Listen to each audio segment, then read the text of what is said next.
Yo, this is Set with Set Media, man. I'm here to talk to you about our partner, Kalshi. Kalshi is the largest legal prediction market in the United States with over 1 million users. It's available in all 50 states. They are a real money market, people trading on what they think will happen. You can build a position and trade in and out of almost any prediction you think. Kalshi facilitates trade between people kind of like the stock market. There's no limiting your trades just because you're winning. Kalshi will pay you interest on your position. So if you make a long-term trade, you can earn a return even before the market is resolved. If you want to try out Kalshi, go ahead and give them a try, guys, at my link, kalshi.com/setmedia. Get $20 when you trade 20, so it's 20 for 20, guys. Once again, that's kalshi.com/setmedia. Go ahead and use my code setmedia to get $20 when you trade 20. Let's go ahead and take a look here at Kalshi, because like I said, it is a trading market where you can put in your prediction and you can go ahead and earn interest on that. You can make money off the knowledge that you know, and if you put $20 in, you get $20 back. So all right, guys, make sure to go check out my guy at Kalshi, because you can get in on good trades like who will Trump nominate as Fed chair, will Ali Khamenei be outed as the supreme leader, and will the U.S. confirm that aliens exist before 2027. So if you want to get in on this action, once again, go ahead and go to my partners at Kalshi. Go ahead and use the link, or you can hit the QR code above and use Set Media to go ahead and get $20 when you trade 20. This is Set from Set Media, and shout out to Kalshi.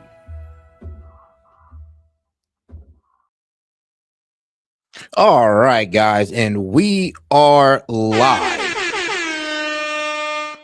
Yo, this is Set with Set Media, guys, and I'm back with another one. And I'm like, oh yeah, shout out to the new partner, Kalshi, guys. Make sure to go ahead and hit that link, guys, and go ahead and get in on that deal. Go ahead and put it down here below. But all right, guys, we're about to get right into the show. We're going to go ahead and start with JD Vance he's at a precision factory. So let's go ahead and get right into it. He also takes questions as well. We're also going to get into what Hillary said after her testimony about Epstein.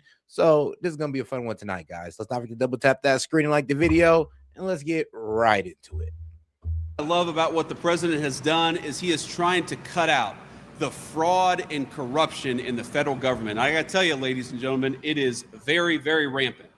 We have way too many people who got way too comfortable getting rich off of your tax dollars instead of providing the services that they need, or maybe giving you a tax cut. We had fraudsters getting rich off of your generosity. I did a little press conference yesterday with Dr. Oz, who runs our Medicare and Medicaid services. And beforehand, we were talking about some of the fraud that he had uncovered in just a couple of months. Let me give you an example.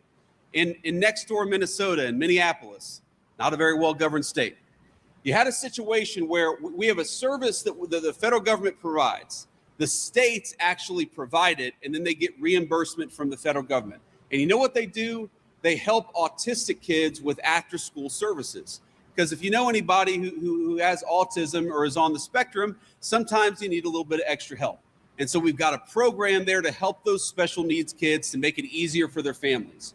What was happening is that Somali fraudsters, many of whom were illegal immigrants, shouldn't have been in this country to begin with.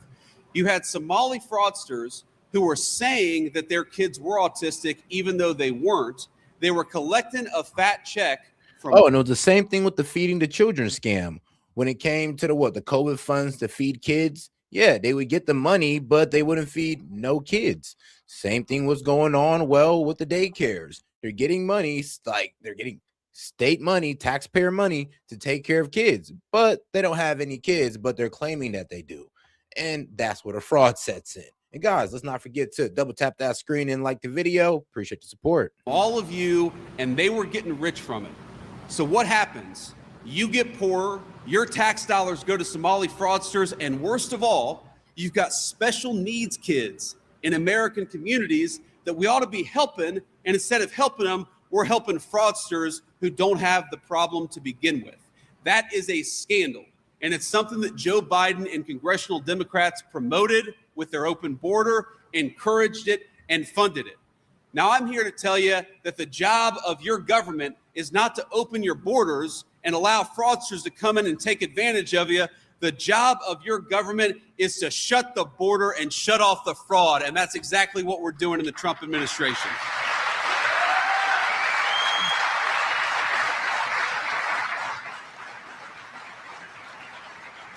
But you know, it's actually not just the people on the ground who are committing some of this fraud. Some of the worst corruption is the corruption that you see in the federal government.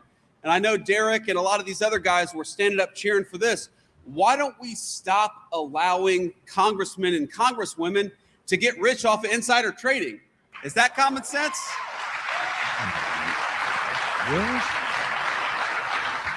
And cut off the lobbying as well. Don't let these big corporations lobby our politicians, because that kind of leads into the inside trading as well. I mean, you might as well cut both off. So again, I've got a seat unlike any other. And the President of the United States, first of all, the whole time the president's given his speech, I was amazed at his self-control, because I would not have had it if I was up there with the microphone, because these two women, far left Democrats, Rashida Tlaib and Ilhan Omar, they're sitting next to each other and they're talking loudly the entire time. Okay. So there's a point at which I almost look over at him and go like this. But see, this is the thing you can't do when you're sitting behind the president. I would have gotten in trouble for that. Even Derek wouldn't have defended me if I did that. But it's just nails on the chalkboard. They're talking, they're interrupting. The president was completely unfazed by it. But again, you're sitting there, and then and shout out to Nurse Terry Irving for starting us off with a gift for a floating heart for 10 jewels. Appreciate the support. And guys, if you have any questions, comments, jokes, or disagreements, I'll be happy to read out loud and engage with it. Just $2 and up. Or if you just want to support, send a gift. All right, guys, let's get back to it. And don't forget to double tap that screen. The president gets to the point where he says, you know what?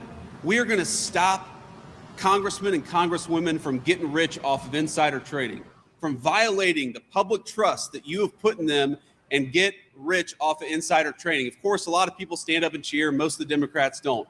You know who was not standing up and cheering? Nancy Pelosi. I have never seen a person more angry in my life than Nancy Pelosi when the president of the United States is calling out insider trading. Ladies and gentlemen, my hope for all of you, of course, is that we can make you rich. And if you want to know who our Nancy Pelosi is on the right, is Dan Crenshaw. Yeah, that guy. The guy with the eye patch, you know, like, arg, I'm fighting for Israel. It's like that guy. Yeah. He's that's our Nancy Pelosi. He does a lot of inside trading. And more prosperous and safer in your communities. But my hope for all of you is that you find somebody who loves you as much as Nancy Pelosi loves insider trading, because then you will have a very good life indeed. But on all these things, we just have to stop the fraud. The government exists to serve you. We want the government, of course, to be smaller. We want it to be limited in its scope. We don't want it in your pocketbooks. We don't want it telling you what to do. But there are a few things you need the federal government to do. You need it to provide for the common defense. We need a good military. You know, we need it to ensure that people like special needs kids are able to get the essential services that they need and can't afford. I happen to believe I grew up in a poor family. When we have people who are down on their luck, we don't want those people to starve or not be able to get medical care. We want to make sure that Americans are taking care of Americans. But that is not possible if we allow fraudsters to come into our country and get rich off of your generosity of spirit. And so I want you, when you go to the polls in November, I don't want you to just think about all the great things that we've accomplished, all the great things that we've talked about. I don't want you just to think about no taxes on tips and lower gas prices. I want you to think, who is going to protect my money from fraudsters? And the simple answer is, it's Derek Van Orden and congressional Republicans. It is not the Democrats. I'm going to be real with you. I'm going to tell you two things you can't trust Democrats to do. One, protect taxpayer money from fraud. And I mean, well, two, bring down prices. Oh, yeah, you don't ever trust a Democrat on affordability. I mean, I hope you learned your lesson with Mondani and Abigail Spanberger. I really hope y'all did. If not, well, you know, like I said, God bless y'all heart. who created this problem to begin with.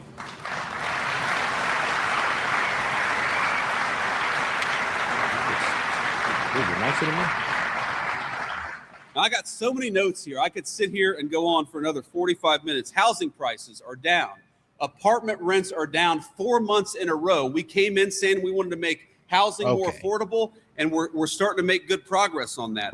I was about to call him on that one. I mean, like, hold on, like houses houses went up, but rent has went down for apartments because there actually has been more apartments being built actually across the US, especially over here in Columbus.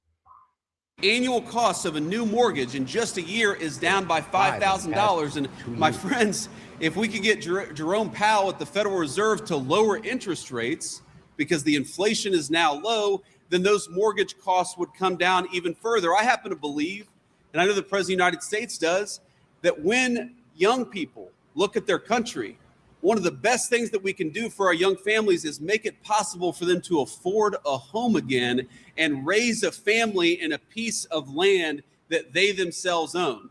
I happen to believe that we do not want our young people to be permanent renters in the society that was built by their parents and grandparents. We are going to fight for our young families to own a home, and that's exactly what we've been doing for the past year. Let's keep on doing it.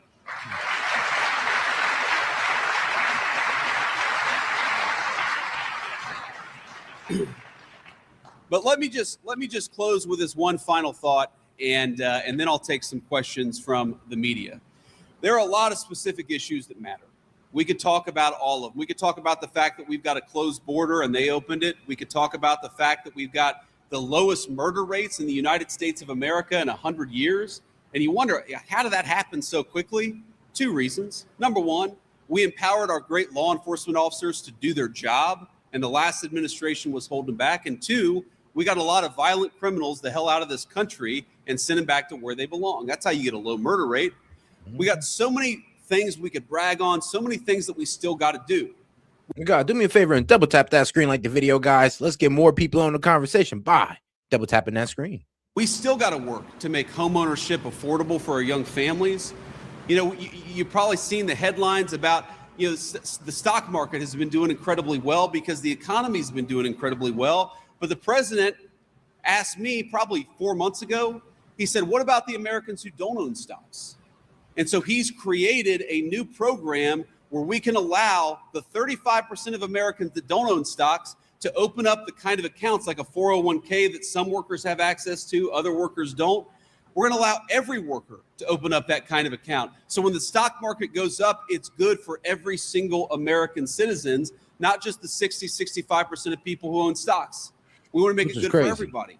So there's still, which is crazy. I do believe that, like, bro, it is so easy to get in on the stock market these days. I mean, due to all these apps, like I remember, like, when I was like in high school, getting into stocks and all that, like as a senior, bro, I had to go through like a broker, through my bank, and all this wild stuff. There was no stash, it was no stash, no Robinhood, Acorn, none of that. So it does baffle me that there's like only 65%. I mean, it's just so easy to get into the stock market, and there's really only benefits for you. I'll be real with you. You can use it like a savings account, and it'd work better for you. Still so much more that we can do. But the fundamental question, I don't think, is this issue or that issue. The fundamental question is, who fights for you? And when I saw at the State of the Union, when I saw all those Democrats sitting on their hands, even when we're celebrating, you know, little girls who survived a terrible attack, it hit me that these Democrats, most of them, they don't serve you.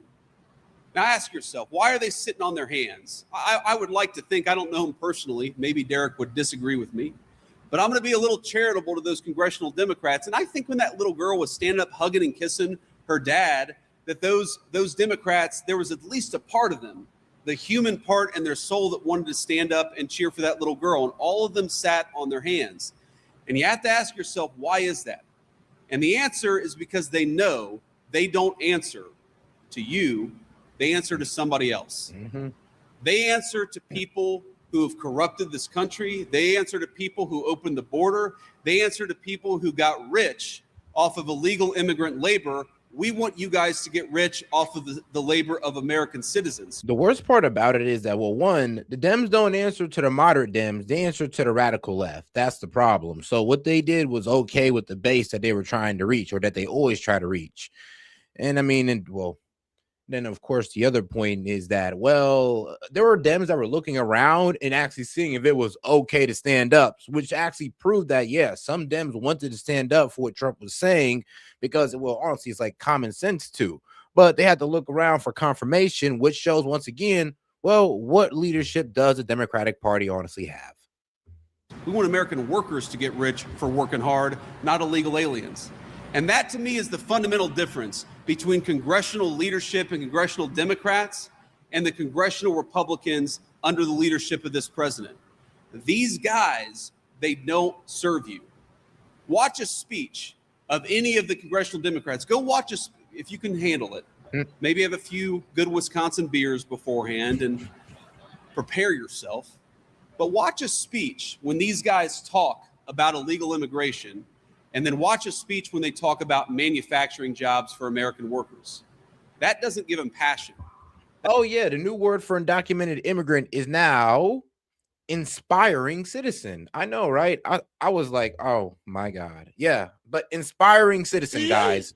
They're no longer undocumented immigrants. They're inspiring citizens. So they're not citizens, but they're inspiring to be one. It's kind of funny, honestly. That gives Donald Trump passion. That gives Derek Van Orden passion. The idea that every single one of you should have a good job, a good life if you work hard and play by the rules. The idea that our young families should be able to own a stake in their country. That's what fires us up.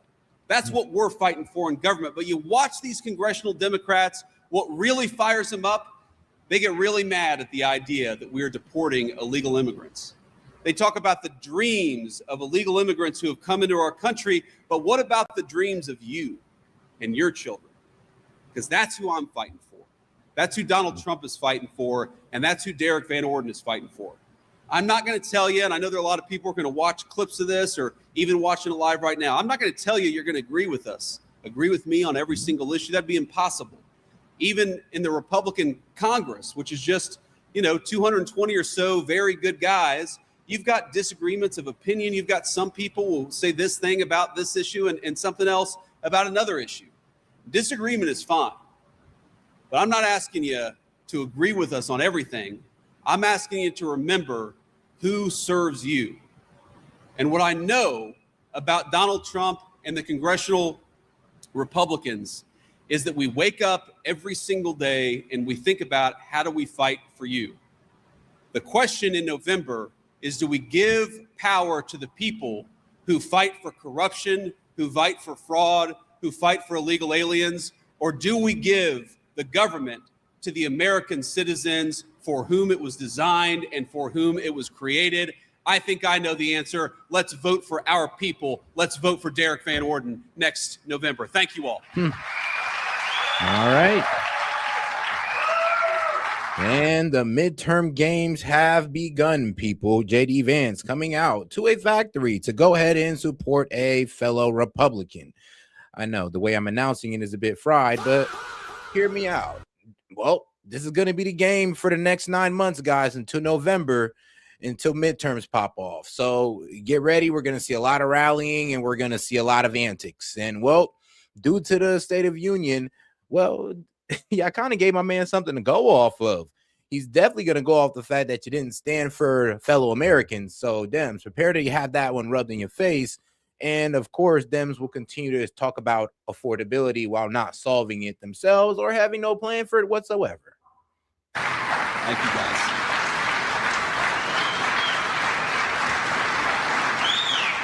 Thank you all. Okay. Thank you. Please have a seat. And what we'll do is we'll answer a few questions from the media.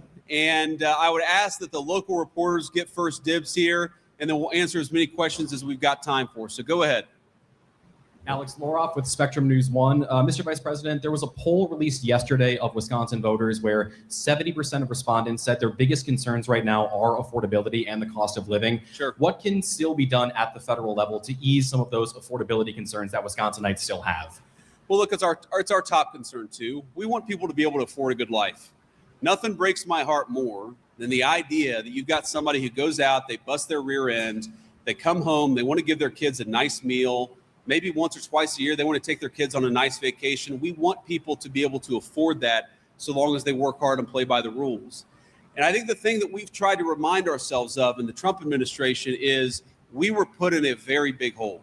When you talk about the average American family under Biden's leadership that lost $3,000 of take-home pay, we think every single day, how do we get that $3,000 back and then some? You heard me say earlier, and this is a true statistic, that the average American family has gained about $1,400 under the Trump administration just in about a year and a month. Now, that's something we're very proud of, but we think every single day that still means that compared to when Biden took over, those Americans are still running behind. They're still catching up.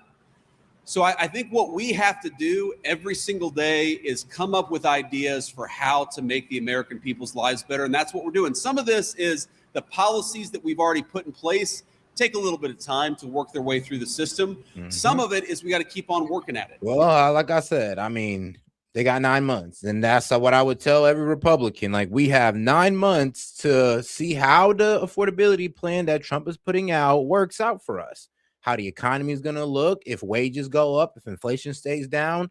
All that is going to be very consequential when it comes to the midterms. And that is going to decide if people honestly go from, well, honestly, the independents, that's going to decide the independents go either with the Republicans or the Democrats. It all depends on the economic performance over the next 9 months. Well, honestly, about to be 8. You know, a few months ago, the President of the United States had the big pharmaceutical companies into the Oval Office. And normally what happens is these big pharmaceutical companies, they come to Washington thanks to the fraud and corruption, and they get a big fat paycheck from congressional Democrats. You know what they got instead?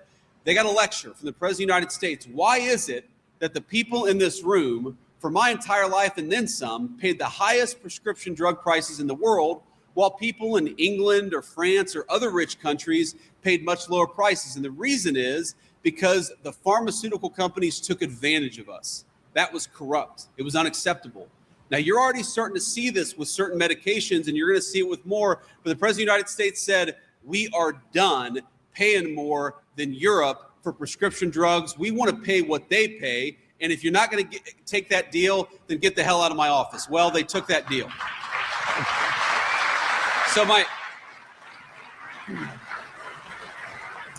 So we got to. I mean, shoot, even the Dems on CNN finally admitted that Trump brought down prescription pricing. I mean, prices. So I'm gonna be real with you. It took them a minute, but yes, the Dems finally got around to admitting that Trump actually brought down, prescription prices, especially with that TrumpRx.gov. So make sure you check that out if you want to get your deals on your medication that was costing you about $1,000 before, especially those inhalers. But all right, back to it. Keep working at it. But I'd say to Wisconsin voters, whether they're conservative or liberal or in the middle, I'd say to them, ask yourselves what kind of a hole the Joe Biden era put us in. And do you want to give power back to the people who created those problems? Or do you want to double down on the administration that has busted our tails for the last year to fix those problems? Let's double down on the leadership that's fixing the problems, not the leadership that created them. I mean, yeah, that sounds nice and all, JD, but the problem is if there's a bad performance in the economy and affordability don't get no better, y'all cook with the midterms. And I'm be real with you, if you go to war with Iran, that might actually cook the economy. So, yeah, I don't know. Things are looking kind of shaky right now because, like I said, the performance of the economy and on affordability will determine the midterms at this point, since that is now the #1 issue of 2026. Dude, last year was immigration. Well, now it's affordability. Thank you, Mr. Vice President. Matt Smith from WISN TV in Milwaukee. On the fraud efforts and what we saw in Minnesota yesterday, here in Wisconsin, the governor has refused to give over the SNAP data here in the state, along with the voter data. I'm curious, is there a point, or at what point would the administration withhold federal funds from Wisconsin? Well, look, we're going to. Oh, God, do me a favor and double tap that screen like the video, guys. Let's get more people on the conversation by double tapping that screen. Appreciate the support. look at every option that we have because we've got to stop this terrible fraud, but that is absurd. Ask yourself a question. Why would the government of Wisconsin not want to help us kick fraud off of the welfare rolls and kick fraud off of the voter rolls? And the only answer I can possibly come up with is because they like to cheat. There's no other real explanation. Now, the governor might say, in fact, I'm sure the governor would say this. Let me just be charitable to those who disagree with us. The governor would say, well, there isn't as much fraud as the Trump administration believes there is. Well, even if that's true, and it's not, but even if that's true, let's get what fraud there is. Which is petty as hell. Well, the Trump administration said there's like 12 billion, but honestly, there's only 10 billion. I'm like, it doesn't matter. There's still fraud going on. Even if it's just 1 billion, there's still fraud going on that shouldn't be happening. Not $1 should be misused or abused, but here we are. So please spare us the whole, oh, well, it's not that much. Are you serious? Off the voter rolls and off the welfare rolls. You know the right number of people who should be illegally voting in American elections? 0. You know the number of people who should be fraudulently collecting food stamps? 0. I want those benefits to exist for the people who need them. The only way to promise that is to get the fraud out of the system, and that's what we're trying to do in the Trump administration. No more fraud, no more corruption. It shouldn't be hard.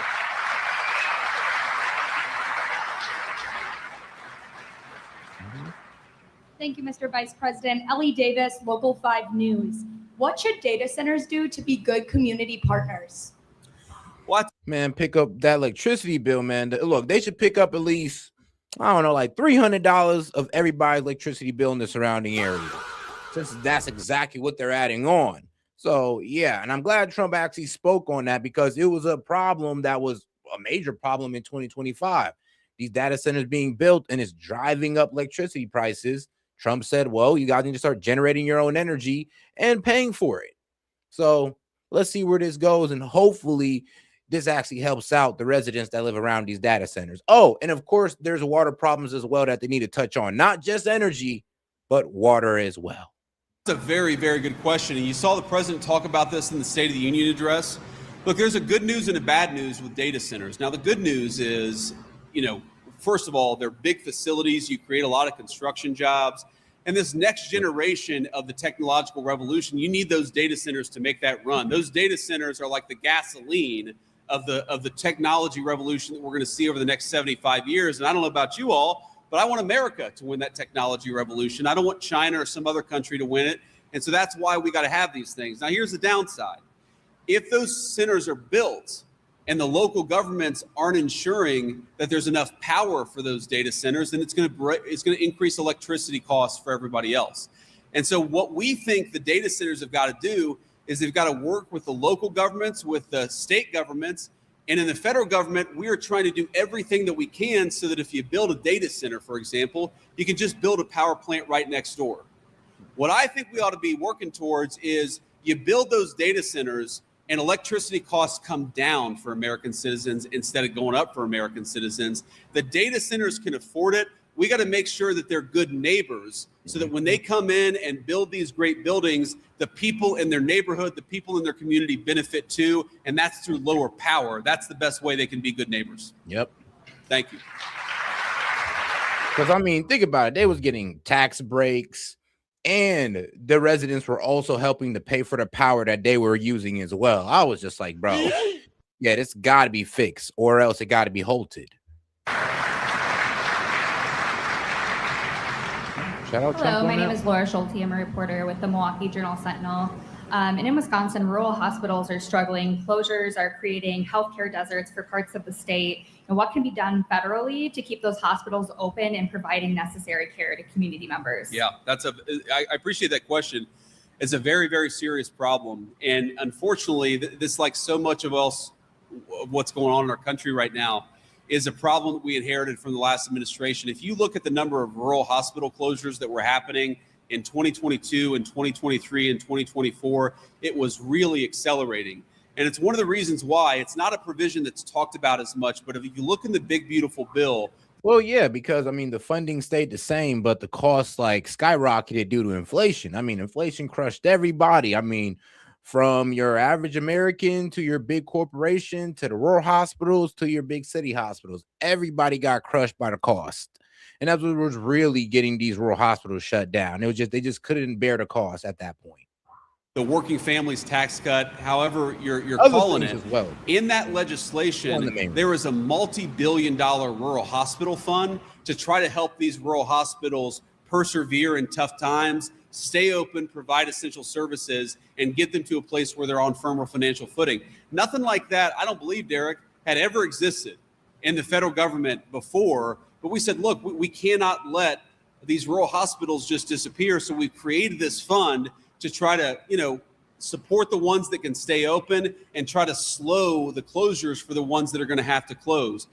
We think that we're starting to see some good evidence from those. It takes a little bit of time for that tens of billions of dollars to work its way through the system. But that's the number one thing. And then the number two thing is the Trump administration did a number of things in the first term, and we're trying to do this in the second term to give patients more choice.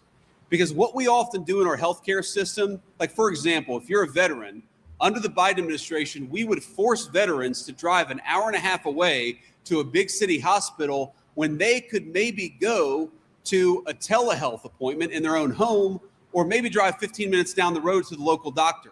So we've tried to empower people to have more choice, because if they have more choice, they're going to be able to stay in their communities, which means more money going to those rural healthcare organizations. And that's the way that we save rural healthcare too. It's a tough problem. I'm not going to pretend it's easy, but we are working as hard as we can to make sure that the people in our rural communities still have access to great healthcare. Thank you. Yeah, because they got $55 billion put into it, but then also, there's state funding as well that's also not helping out. I mean, what was it? I think Abigail Spanberger was talking about how there was a rural hospital that closed in her state. And, of course, she was blaming the cuts to Medicaid due to the big, beautiful bill. Well, trust me, those hospitals were closing down for a while now, and they were going through it. And the problem is that, the Dems kind of let them crash out, which was the crazy part, because they could have added extra funding, through a state, city. They could have did something about it, but they kind of let them crash out to make it a political point, or let them fail to make it a political point. So it's kind of crazy what they're doing right now. It's like, y'all could have saved that rural hospital. You know that, right? But they want to hit you with the, but Trump. I mean, it is what it is. But I mean, they might have to add more to that 55 billion, which would basically increase spending, which I'm not too much in favor of. But honestly, they probably should have planned a little bit better. If, let's be real, the $55 billion wasn't enough for the rural hospital fund, I mean, maybe I should have made it a little bit bigger.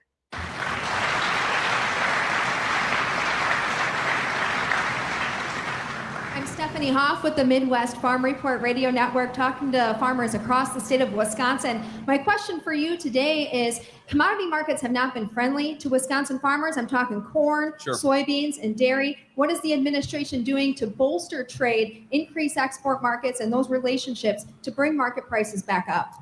Yeah, so the good news on that is that our great Secretary of Agriculture, Brooke, has been on this from the very beginning. I think it was maybe the first cabinet meeting where Brooke comes up to me and says, JD, the farmers have inherited a mess, and we've got to do everything that we can to ensure that they can stay afloat during this very tough time. So one of the things that we're doing is making sure that wherever commodity prices are, that our farmers can do their job, they can provide their food, and if they fall on tough times, there's a little bit of a support mechanism there.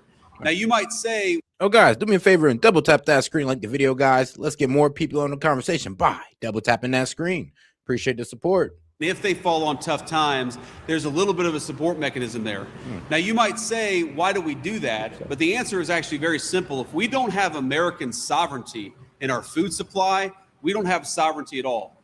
If you cannot depend on your neighbors to provide your food, if the food that you're relying on comes from another country, say goodbye to sovereignty, because that country is the one that controls you. The country that controls the food is the country that will ultimately control the entire world. So we've made very strong efforts, and we're going to keep on working at this with our farmers to ensure that whatever commodity prices are, they're able to stay afloat, they're able to grow their products. We know that they're struggling, and we're trying hard to fix that. The other thing the president has done is, for a very long time, China, one of the biggest buyers of soybeans, they would take advantage of American markets, but they would not take the product of Wisconsin farmers, whether it's corn or soybean or whatever it is, they would not offload that product into their country. Now, that was a fundamental unfairness, and that's why the president is fighting back and making sure that we have fair trade practices. If you don't have countries honoring the United States of America, our great farmers and our great manufacturers, if you have countries that are able to come in and undercut the wages of our workers, but we're not able to export their product, ladies and gentlemen, that is not trade. That is international fraud. And that's what's been happening far too long all over the world. The president of the United States. Bro, it's the international finesse of free trade. It's like everybody benefits off us but us. Like, yeah, that's the problem. There is countries that are able to, well, their corporations are able to sell to us, but we can't sell to them. Their farmers can bring in their fruits and vegetables, but when we try to send ours over there, they're like, yeah, import limitation or import ban all the way through. It's like, yeah, we were getting finessed on the trade side. And that's why we had a lot of trade deficits. Not all trade deficits were created through unfair trade policies or tactics, but a lot of it was created through, well, I'm be real with you, discrepancy in, I'm be rude. What's the word here? I would say a discrepancy in value. Yeah, a discrepancy in value that we offer to one another. States is stopping it. We're going to keep on stopping it to the benefit, not just of Wisconsin farmers, but Wisconsin manufacturers too.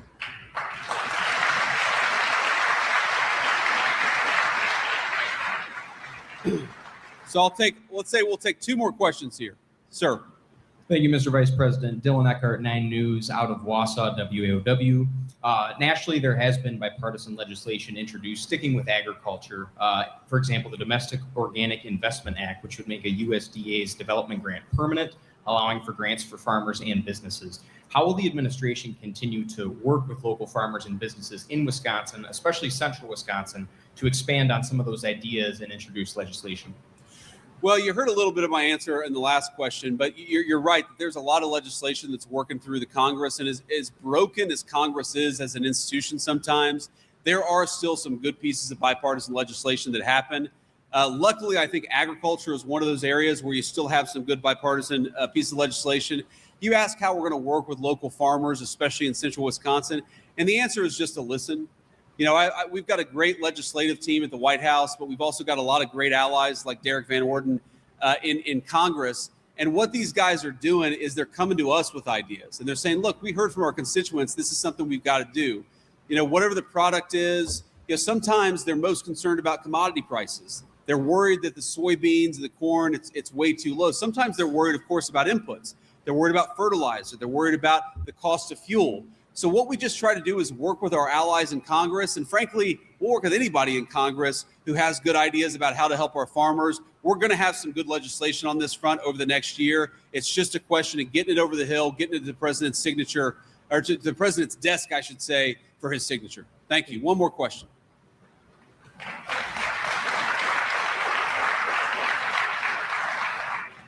Thank you, Vice President. Derek Schritz, Newswatch 12, and Ryan Lander.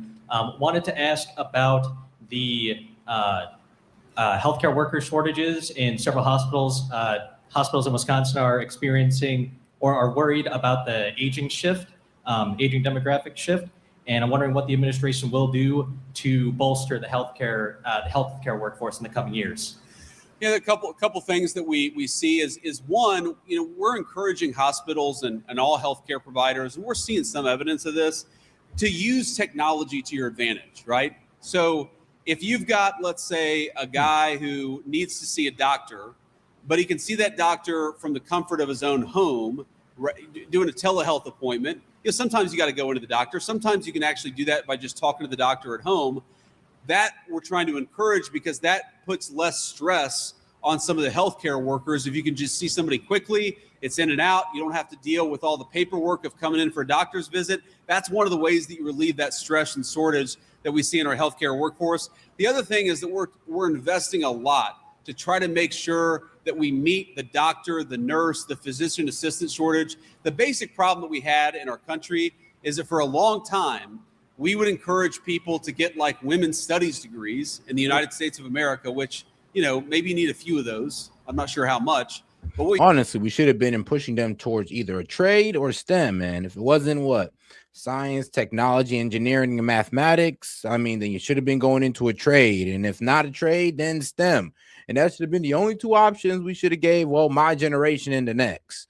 I mean, like I said, all this arts and crafts or this what was it, philosophy or women's study BS don't help them out once they get out here into the workforce. you really need is doctors. You need nurses. You need people who can work with their hands. You need people who can work on a farm. You need people who build. Let's be real. Being a philosopher ain't paid since the medieval days.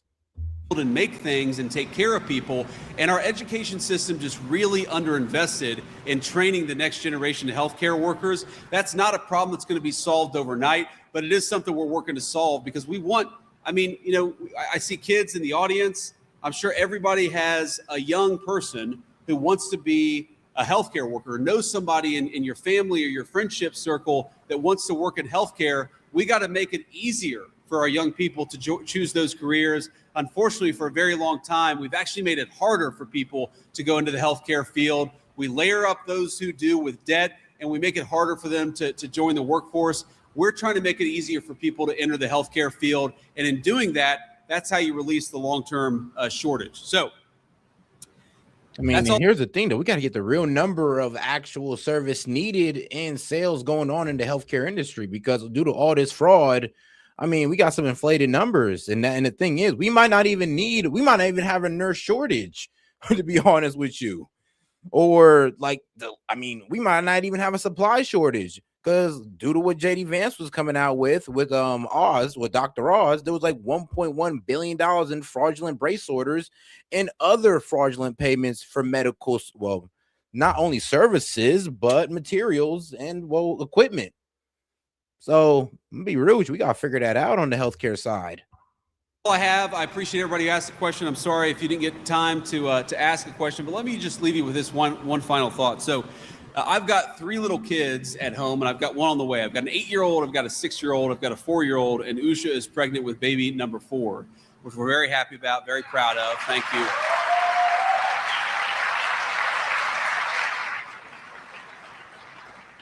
But my 8-year-old, he's gotten really into football in the last probably 3 or 4 months. Don't hold it against him. He's an Ohio State fan. That's his dad rubbing off on him. Are we Wisconsin fans here in central Wisconsin? Okay. But here's the thing. We watched over the past few days. We watched Rudy. Does everybody remember the movie Rudy, about this guy? He was too little. He wasn't fast enough. He was 5'6", but he worked his tail end off, and he made the Notre Dame football team at really the height of Notre Dame's power. They were one of the best. They still are, but they really were one of the best football programs back in the country.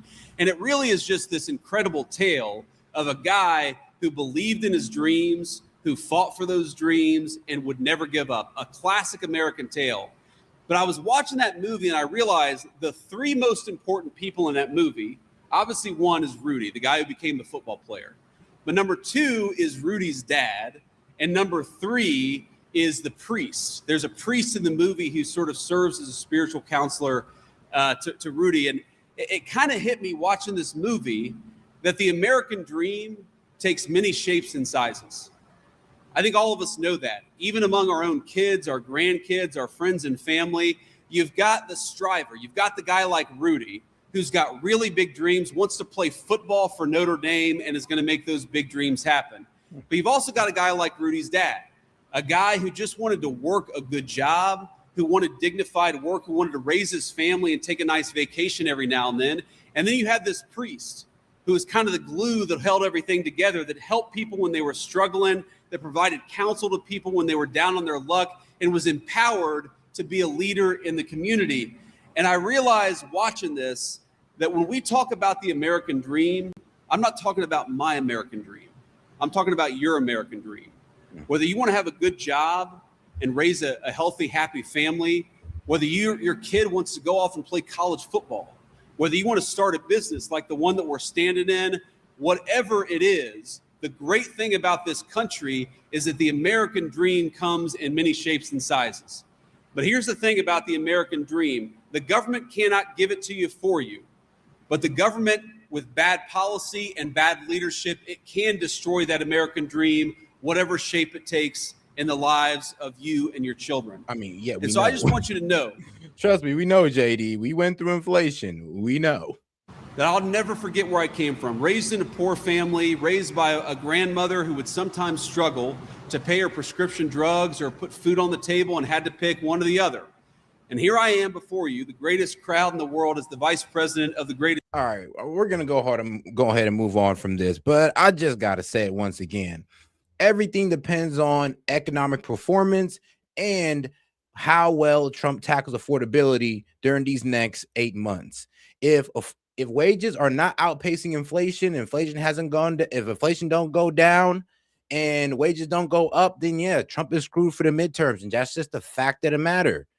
And that it is what it is. But all right, we're going to go ahead and get a word in from our partner, Kaushi, and then we're going to go ahead and get into let's see what's going on over there in Cuba. But all right, guys, be right back. Yo, this is S.E.T with S.E.T Media, man. I'm here to talk to you about our partner, Kaushi. Kaushi is the largest legal prediction market in the United States with over 1 million users. It's available in all 50 states. They are a real money market. People trading on what they think will happen. You can build a position and trade in and out of almost any prediction you think. Kaushi facilitates trade between people, kind of like the stock market. There's no limiting your trades just because you're winning. Kaushi will pay you interest on your position. So if you make a long-term trade, you can earn a return even before the market is resolved. If you want to try out Kaushi, go ahead and give them a try, guys, at my link, kaushi.com/setmedia. Get $20 when you trade 20, so it's 20 for 20, guys. Once again, that's kaushi.com/setmedia. Go ahead and use my code setmedia to get $20 when you trade 20. Let's go ahead and take a look here at Kaushi, because like I said, it is a trading market where you can put in your prediction and you can go ahead and earn interest on that. You can make money off the knowledge that you know, and if you put $20 in, you get $20 back. So all right, guys, make sure to go check out my guy at Kaushi, because you can get in on good trades like who will Trump nominate as Fed chair? Will Ali Khamenei be outed as the supreme leader? And will the U.S. confirm that aliens exist before 2027? So if you want to get in on this action, once again, go ahead and go to my partners at Kaushi. Go ahead and use the link, or you can hit the QR code above and use S.E.T Media to go ahead and get $20 when you trade 20. This is S.E.T from S.E.T Media, and shout out to Kaushi. And all right, guys, let's go ahead and get right into it with Cuba.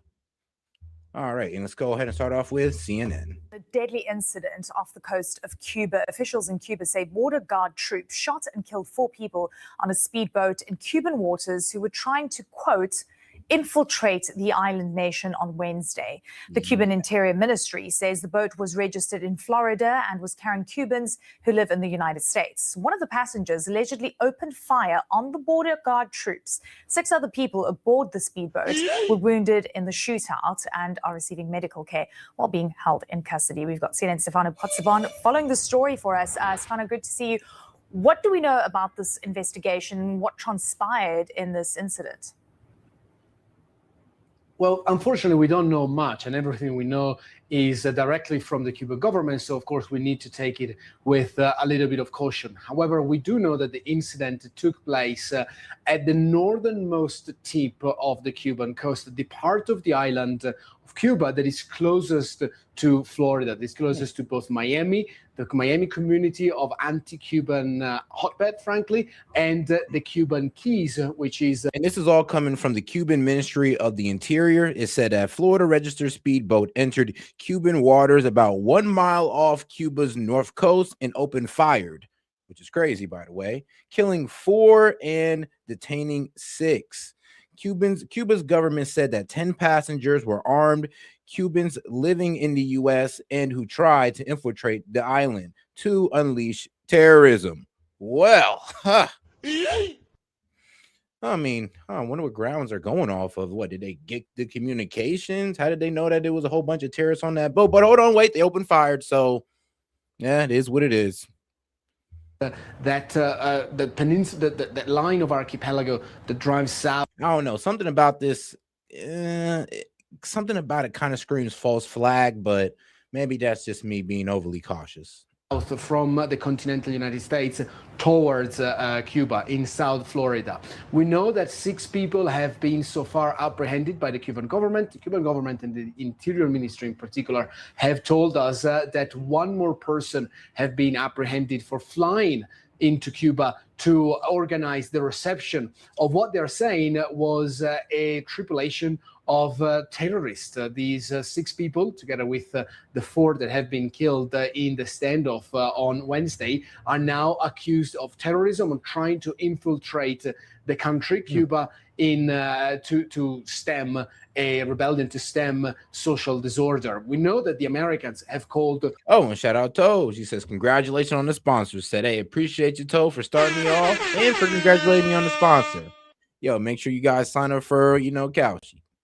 Go ahead and leave that little deal right there for you. For a thorough investigation and for clarifying all the facts, in particular, not just the Secretary of State, Marco Rubio, but also the Florida Attorney General, who is appointed by the Republicans, but also the mayor of Miami, who is a Democratic politician, but still called to take everything coming out of Cuba with a pinch of salt and asking for American U.S. investigators to clarify all the facts, especially if they link to the Southern Florida community, to people in Miami, where we know that a change of government has been demanded when it comes to Cuba for more than 60 years. But this has the potential, Eleni, to rapidly escalate into the most serious geopolitical crisis of the year so far, especially after the removal of Nicolas Maduro down in Venezuela. It's a situation that we're monitoring very, very quickly, very, very closely, because it could escalate very quickly, Elena.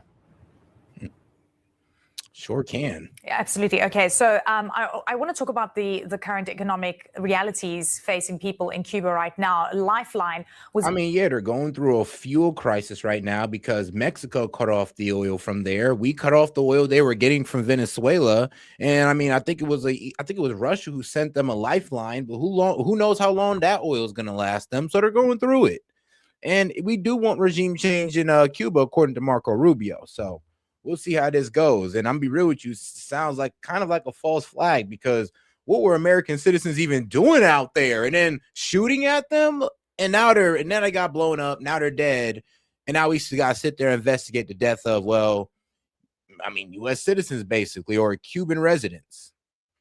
Always Venezuelan oil that has dried up. You mentioned Nicolas Maduro, and of course the United States assault on Cuba as well. It's something that the U.S. wants to focus on. So, give me a sense of the mounting pressure and the humanitarian crisis that's currently unfolding there. The mounting pressure is the strongest that the current Cuban government has faced in recent history. Cuba does not produce nearly enough of the energy that it needs, and it needs more energy, more oil to produce electricity, to run its factories, to run its city. And that's why we're seeing and it's having a fuel problem, which means it's barely able to run its essentials. It's getting bad to the point where shout out to Canada, because Canada pledged $8 million in food aid for Cuba as U.S. fuel blockade continues. So I'm gonna be real with you, we are kind of putting the squeeze on the government while also putting the squeeze on the people at the same time, to the point where there is a food crisis going on there, and to the point where Canada got to send food aid. Daily blackouts both in Havana and the rest of the island. One of the first reactions coming out of this incident, I think it's important to point out, came directly from the Kremlin, Russia being a close ally of the Castro's government and the current president of Cuba, Rubén Díaz-Canel. This is what Dmitry Peskov, the Russian spokesperson, had to say about the incident in Cuba. The situation around Cuba, as we see, is escalating. The most important thing now is the humanitarian aspect.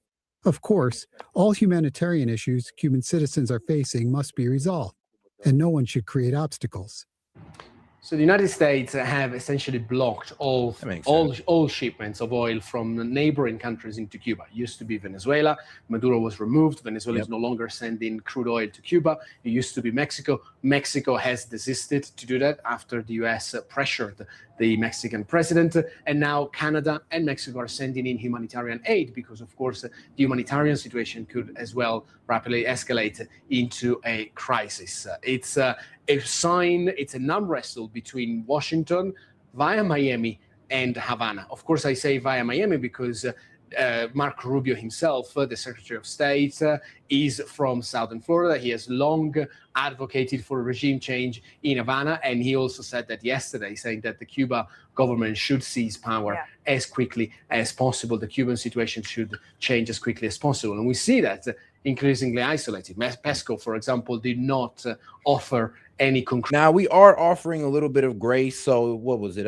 So on February 26, 2026, the U.S. Treasury Department announced that oil and gas sales to Cuba may be authorized with the designated use for private sector and humanitarian use, relying on SPC license.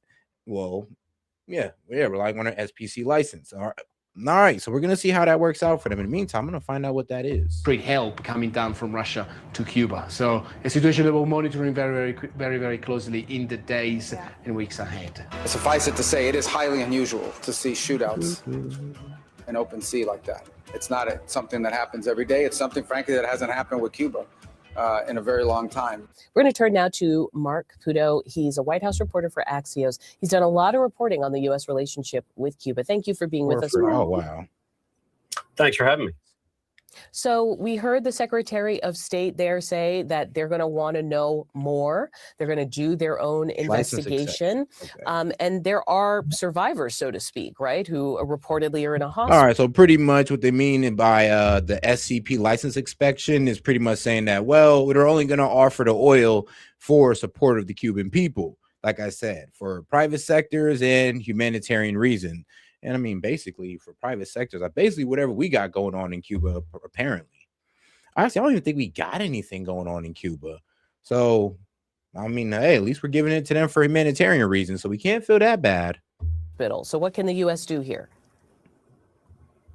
That's a great question. What I think the U.S. is going to try to do is conduct an investigation the way the Secretary of State, Marco Rubio, said. And in the process of doing that, they're going to try to talk to these people. And the question we're going to have is, will Cuba participate or allow the United States to have this investigation in Cuba itself? There's a possibility, I can't assess the probability, that the answer to that is going to be no. And if the answer to that winds up being no, well, we're going to be in the middle of a real tense situation. Things are already difficult on the island. Obviously, the relationship with the United States and Cuba is incredibly hostile and has been for 67 years. The Cuban regime there, it's a totalitarian surveillance state, is really sucking wind, so to speak. That is, things are terrible on the island, in part because of the U.S. embargo and what they call a blockade, in part because of communist mismanagement. Of course, U.S. denied any involvement. I mean, I ain't gonna lie. I wouldn't surprise you if they were CIA or something like that, where, you know, we can either confirm nor deny. Well, I mean, I don't know who they are. You all bro, the boat was registered to Florida, but hey, we don't know who they are. We deny any involvement, even though the boat was registered to Florida. Most likely, they're our citizens, but we deny any involvement, though. So this is an inflection point that could become a very explosive situation, depending on how both sides handle it. Right. You mentioned the embargo cutting off new shipments when it comes to oil. But I also, as you mentioned this, I'm thinking about the fact that Cuban intelligence hasn't been involved in places like Venezuela. You called it a surveillance state. Are we in a kind of spy versus spy situation here with the U.S. and Cuban relationship? I mean, we have been for 67 years. The guy who made the spy versus spy comic was famously a Cuban, Provías. So that is part and parcel of the United States. All right, now let's go ahead and get into the next video here. I believe they ID'd the men and showed their faces and all that good stuff. Let's get into it. Lorena, thanks. And we continue to piece together those involved in this deadly confrontation. We know 4 were killed and 6 were detained. 2 of those involved are U.S. citizens. Our team coverage continues with NBC6 politics reporter Hatzel Vela. He's live from the newsroom with more. Hatzel, what can you tell us? So, Jawan, the Cuban government just released the names of the 4 men who died in the shootouts. On the list, Michelle Ortega Casanova, whose brother spoke to us from Tampa. This is Michelle Ortega Casanova, who lived in Lakeland. The 54-year-old's family says he died in the Cuban boat shootouts. Hoy le tocó a mi hermano. His brother. Oh, God, do me a favor and double tap that screen, like the video, guys. Let's get more people in the conversation by double tapping that screen. You've got any questions, comments, jokes, or disagreements, I'll be happy to read it out loud. Just $2 and up. Appreciate the support. Misael Casanova spoke to us exclusively. Esta batalla tiene que acabar. One way or another, this conflict has to end, he said, referring to Cuba. He doesn't justify the means or the action allegedly taken. We checked, and Casanova does not have a criminal record here in Florida and was a registered voter in Michigan, meaning he was a U.S. citizen. This is the list of the men who survived. All right, so yeah, I was right. Most likely a U.S. citizen. But, I mean, let's be real, though. He could be CIA. And let's be real. Would they really tell us if he was intelligence? Let's be honest. Like, what else are you doing out there? And why were you shooting back at him? What were you doing out there with the firepower to even think you could shoot back at him? Like, I don't know. He could be CIA, guys. I'm just throwing it out there now. And Casanova does not have a criminal record here in Florida and was a registered voter in Michigan, meaning he was a U.S. citizen. This is the list of the men who survived and Cuban authorities say have been detained. Leordan Cruz Gomez, who also lives in Tampa, is the second American citizen on that list. The government there says their Coast Guard intercepted a speedboat registered here in the state of Florida that was carrying 10 individuals. The Cuban government alleges they were trying to infiltrate the island for terrorist purposes and that they seized assault rifles, handguns, and Molotov cocktails, body armor, telescopic sights, and camouflage uniforms. I mean, shoot, tell me you CIA without telling me you CIA. Or at least, I don't know, private military contractor. I mean, something. But yeah, those aren't your normal citizens. I'll tell you that right now. This is Maria de Jesus Galindo, the daughter of Conrado Galindo Sariol, who says they didn't know he was going to do this. They thought the truck driver was working. El domingo. Sunday was the last. Ex-CIA. I don't know.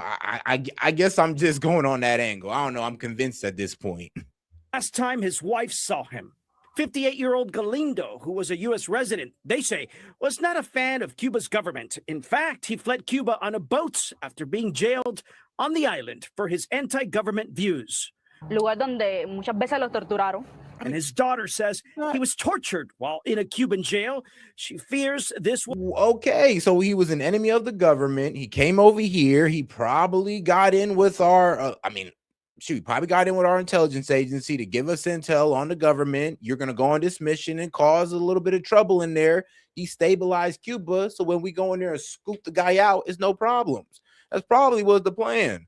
Like, this just has I'll be real with you, this has intelligence that's written all over it. All over it. Will happen again, or worse, be killed now that he's being detained by the government there. Para mí es un héroe. His wife now considers him a hero. So again, at this point, we know at least 2 of the men involved are U.S. citizens. The Cuban government says this is not an isolated incident. The U.S. government, by the way, we should tell you, is denying being involved. Valerie Ryan, by the way, joins us live from Little Havana with new details about the man Cuban officials say is in custody, but who's actually in South Florida. Valerie, tell us the story here. Well, Hatzel, just in the past hour, Cuban officials confirmed they were mistaken, saying Roberto Astorga Consuegra is not in their custody. And we were able to talk with Consuegra ourselves and ask him why he believes he ended up on that list. José Manuel Rodríguez Castelló. Wednesday, Cuba's state-run media reported 6 names of people taken into custody after an apparent shootout off the coast of Cuba between Cuban Coast Guards and a Florida-registered boat. one of those names, Roberto Ascorra Consuegra. but Roberto Ascorra Consuegra is here in Miami. Consuegra says he arrived in the U.S. in 2017-2018 seeking asylum. NBC6 did find a report linking Consuegra and 3 other men to an escape from an immigration center in the Bahamas. He asked Consuegra why he believes his name appeared on Cuba's list. He said they have the history of his actions in Cuba and here in the U.S. against the Cuban government. Cuban authorities claim those actions were violent. Meanwhile, Cuban officials say aboard that boat yesterday were 10 people, 4 killed and 6 detained.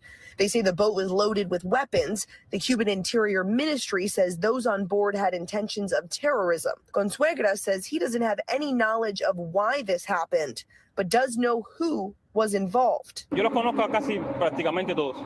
Y son jóvenes igual que yo, son jóvenes que quieren la libertad de su país y ahora en estos momentos son héroes y víctimas al mismo tiempo. Again, Cuban authorities are saying they were mistaken. Consuegra is not in their custody, and we're still waiting to hear from U.S. officials about what really happened here and what comes next. That's the latest here from Little Havana. Valerie Ryan, NBC6 News. I mean, man, I ain't never seen nothing that screams CIA so much. It's like, I'm sorry, but those are just not your regular Florida men that's just going out there. They just went out there on a boat, said, F it, we're just going to try to cause, I guess, an uprising in Cuba. Like, there's just no way. I'm sorry. I mean, it's possible, but not probable. It's like, I highly doubt it. But all right, though, let's get on to old girl Hillary and let's see what she's talking about, because she had quite a defense for herself. Really, she just pushed it all off on Bill, which is tough. Because I don't know. I don't think Bill can have the same answers as, oh, just ask my wife. Well, your wife was here, and well, she said to ask your ass. I mean, let's be honest, Bill, you are in some, pretty incriminating pictures. So let's get into it. How many times I had to say I did not know Jeffrey Epstein.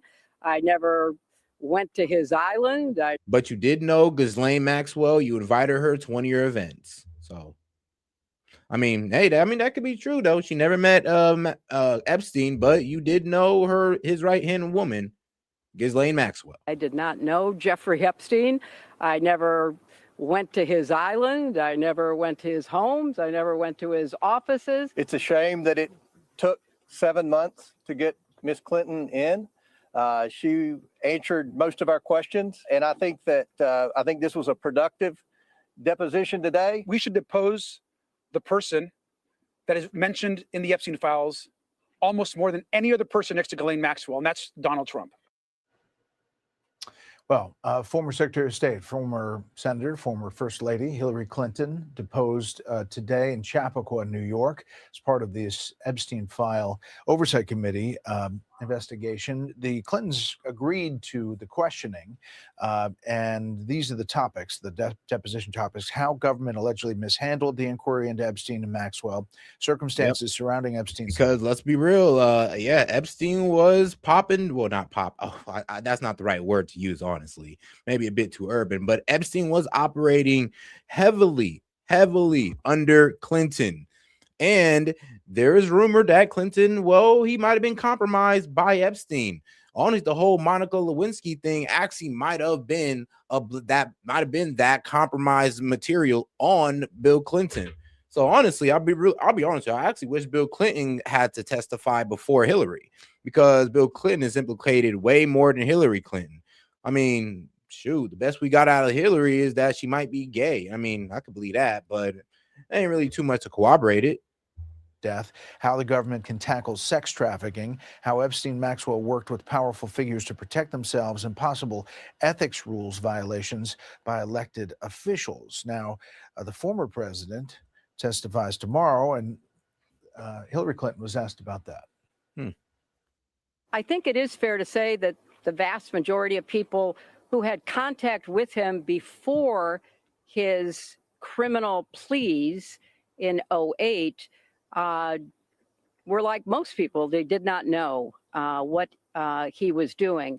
And I think that that is exactly what my husband will testify to tomorrow. And he testifies there tomorrow. Let's bring in our panel. Start there. Josh Kraushaar is a Fox News radio political analyst. Olivia Beavers of the Wall Street Journal. And Chris Ryan, host of New Hampshire Today with Chris Ryan on WGIR and iHeartRadio. Okay, Josh, your thoughts on this and where it's going? Well, look, I felt like we were having a flashback to the 90s. I mean, here's the thing, like I said, she's right when she says she didn't meet Epstein, but she did meet Ghislaine Maxwell. She invited Ghislaine Maxwell to one of her events. So let's be honest, she could have just been working through Ghislaine Maxwell to Epstein because, well, they didn't want to get caught up in the same room or people would start connecting dots because Bill Clinton was already, meeting up with Epstein. Hearing about the Clintons and depositions. There was a lot of political theater, and I think there's going to be a lot of fireworks tomorrow when former President Bill Clinton is going to be testifying before the committee. Don't think there were a whole lot of big headlines from Hillary Clinton's testimony, a lot of partisan bickering back and forth. The one risky thing from the Republican point of view is that they're already talking about returning fire with fire and holding a deposition again for Commerce Secretary Howard Lutnick and holding Trump to testify after he leaves office. So there's a lot of political tit for tat, but Bill Clinton has a lot of explaining to do. I think there's going to be a lot of. No, they should bring in Howard Lutnick as well. Like he explained it a little bit, but honestly, he should. I'm be honest, he should step down over that. Like, and Lutnick is doing a great job. Let's not kid ourselves, but yeah, due to the fact that he lied about his relationship with Epstein, he should step down. Tough questioning from the Republicans. It is very substantive questioning about his presence in the Epstein files, his trips on the helicopter with Jeffrey Epstein, and I expect it'll get very, very explosive tomorrow. Yeah, a different kind of questioning there. Olivia, the Wall Street Journal headline story that we covered here on Special Report, DOJ to review whether Epstein files about Trump were improperly held. I think there's 53 pages in question here. It's part of this story, and as we've talked about many times, it is a never-ending story here. It is, and the president has tried to come out and say that he's been exonerated, and then a freelance reporter seemed to come out and say that there were interviews with a woman who pointed to Mr. Trump and before he was president. And there's still a lot of questions around powerful people. So it's sort of unraveling in ways that we saw with Commerce Secretary Lutnick. But all right, though, let's see what CNN got to say about this.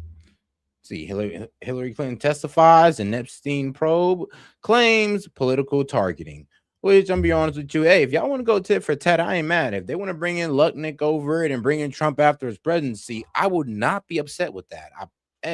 Let everybody defend themselves. We want a complete transparency, and whoever it implicates, they better start getting their defense ready. Saying, quote, if this committee is serious about.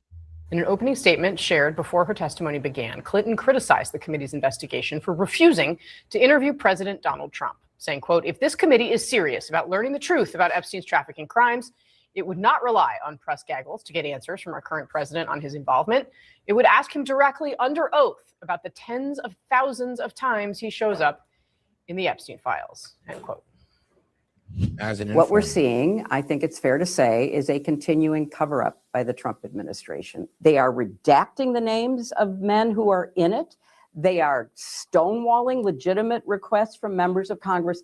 That has nothing to do with us. Something is going on. They know it. I know it. Why did they want to pull us into this? To divert attention from President Trump. This is not complicated. This is so obvious. What have you been hearing from your sources about what's been going on there? Okay.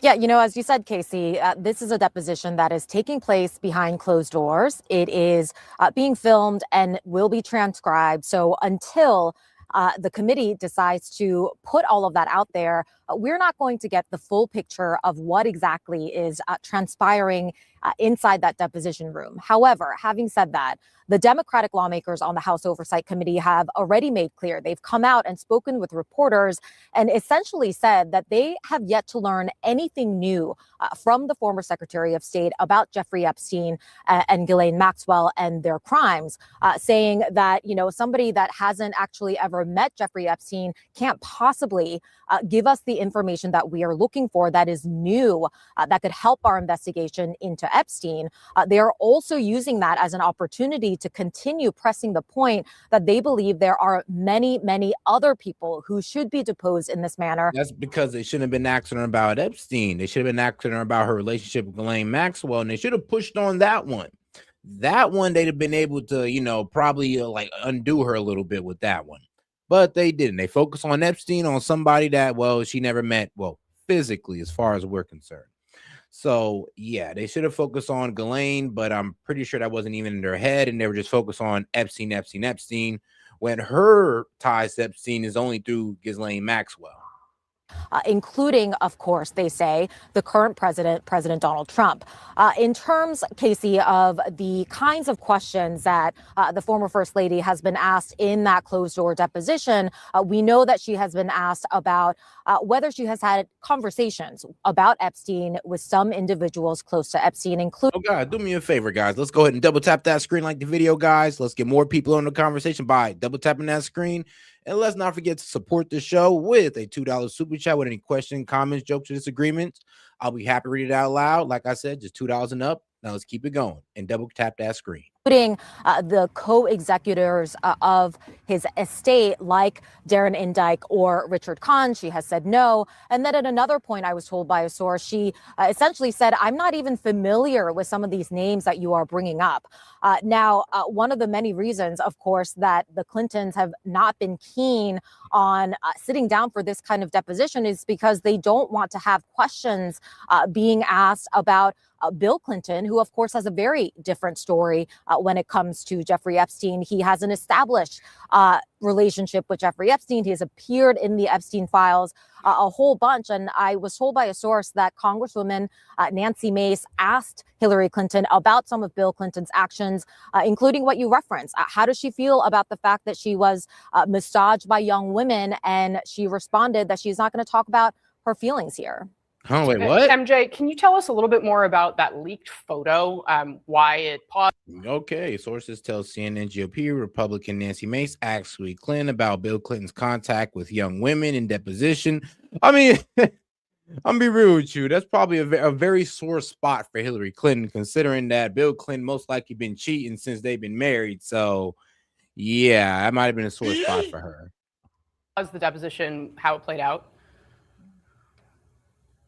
Yeah, these were photos that appear to have been taken by Congresswoman Lauren Boebert, who sits on this committee. And in the middle of the deposition, we saw a couple of these photos being posted on Twitter, again, appear to have been taken by her. She came outside of the deposition room and spoke with reporters very briefly. She basically defended her actions and said, why not take these photos? I've not been reprimanded. And when I asked her what has stood out to her so far from this deposition of Hillary Clinton, she said, I admired her blue suit. All of this goes to say, Democrats have been calling for this deposition to be handled in public, for it to be in open press so that, reporters and others can be watching all of the questions and the answers that are going back and forth. And I'm told that the ranking member, Congressman Garcia, used that as an opportunity to, again, make that point. But we have no reason right now, Casey, to think that that's going to happen, that we're going to be allowed into the deposition room. So until then, we'll be coming to you from this parking lot. Annie, I wanted to have you on today because of this analysis piece that you wrote. And the headline is this, quote, for Hillary Clinton, an Epstein deposition is the latest stand by your man moment. And you write that she is once again under pressure to answer for the actions. Nah, bro. I mean, that's funny as hell that they framed it like that. But to be real with you, she did not stand by her man. She said, no, ask my husband. Nope, yeah, no, ask him. He got you. It's like, dang, you don't want to, defend him at all? Like, nope, no defense. Ask Bill. Relationships of her husband. And, we should also tell the audience you're a congressional correspondent now, but of course you covered Hillary Clinton's campaign for president. You really understand kind of the things that she has been through in recent history on the world stage, on the political stage. How is today playing out in Chappaqua, New York? And I think I'm particularly interested in this comment we're reporting about how she's not there to talk about her feelings. I thought that was such an interesting line that you and MJ both cited. First of all, I think that any Republican who thinks that a question is going to rattle her about Bill Clinton and women. I mean, Trump tried to do this to her at the debate, inviting, women who have accused Bill Clinton of various things to rattle her. Like, this is not her first. Now, isn't it a bit disturbing that she can look at alleged victims of, her husband's sexual depravity, and that doesn't rattle her? That doesn't set you off not one bit as women. Because Lord knows that this was Donald Trump doing that, and he showed no reaction after alleged victims and all that good stuff. Y'all would call him the biggest monster ever. He's just such a cold person.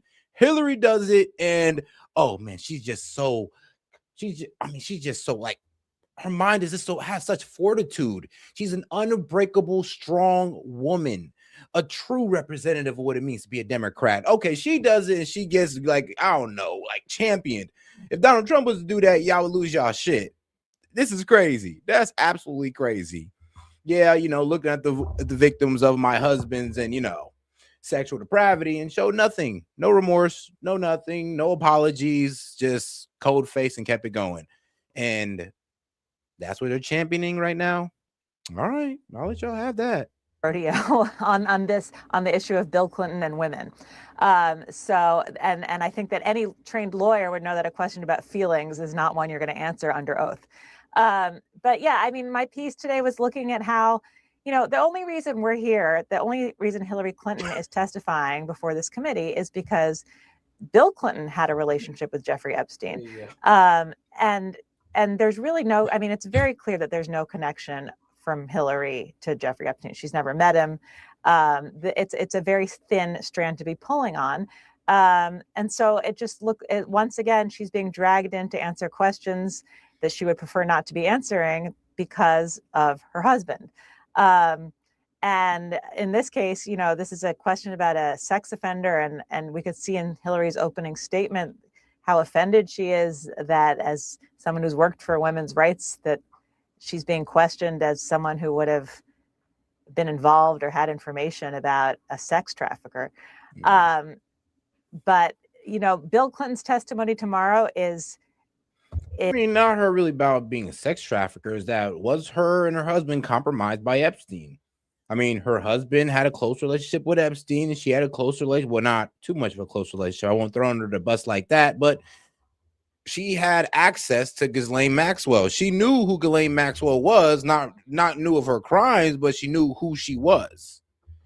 But all right, let's get over and see what Fox is talking about on the right side of media. And I'm sure Bill Clinton will clear this is really getting mysterious. I'm sure Bill Clinton will clear everything up tomorrow. Congresswoman Anna Paulina Luna is on the Oversight Committee and was in the room with Hillary Clinton today. How did you feel she testified? Look, I will say that she did not seem happy to be there. You can see that from her going out and making some of the statements that she did. But Jesse, you kind of nailed it. Exactly what you just stated, kind of about mysterious circumstances. Although I cannot specifically state what she said in the deposition regarding what you just played, I would bet once you hear the transcription that comes out tomorrow that it's safe to assume that that might be her perspective as well. Are we going to see video? Yes, you'll have full video and audio similar to the Les Wexner deposition. And I will also say that, there's more to come out with, but there's yeah, the Lex Wexner deposition was wild. Like, guys, you can literally look this up right now. His lawyer literally leaned over and said, if you answer one more fucking questions with more than 5 words, I'm going to kill you. And then bro just laughed it off like it was a joke or something. And this was like a hot mic moment. And this actually happened. So it's pretty crazy what's going on right now. Like, man, you think his lawyer is like the mob or something. It got kind of heated at some points. So she was asked a lot about her husband.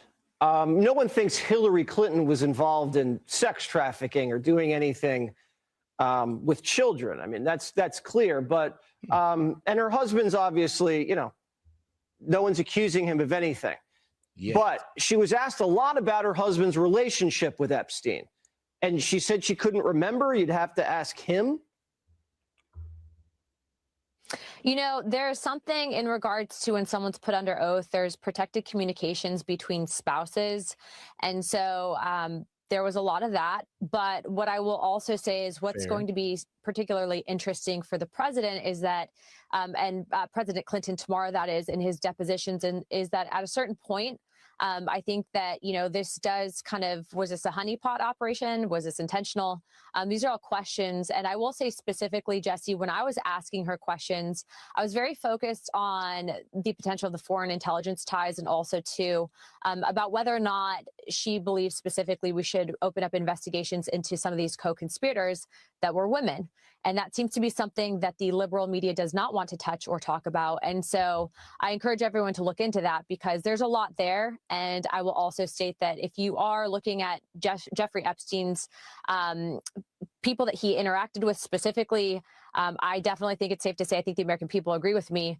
And I would say, even though Secretary Clinton might not have been able to officially... we got 500 y'all in here, man. Do me a favor and double tap that screen like the video, guys. Let's get more people in on the conversation by double tapping that screen. If you got any questions, comments, jokes, or disagreements, help us hit the goal to open up the call-in line in Conspiracy Hour by sending in a super chat or a Venmo.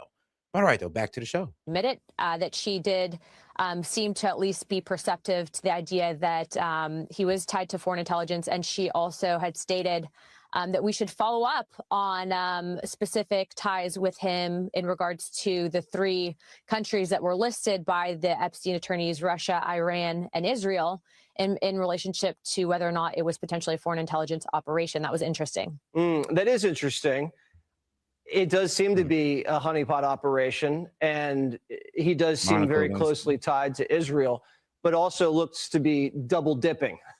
He was in between a lot of sectors. The Ghislaine situation. Peddling information. Right.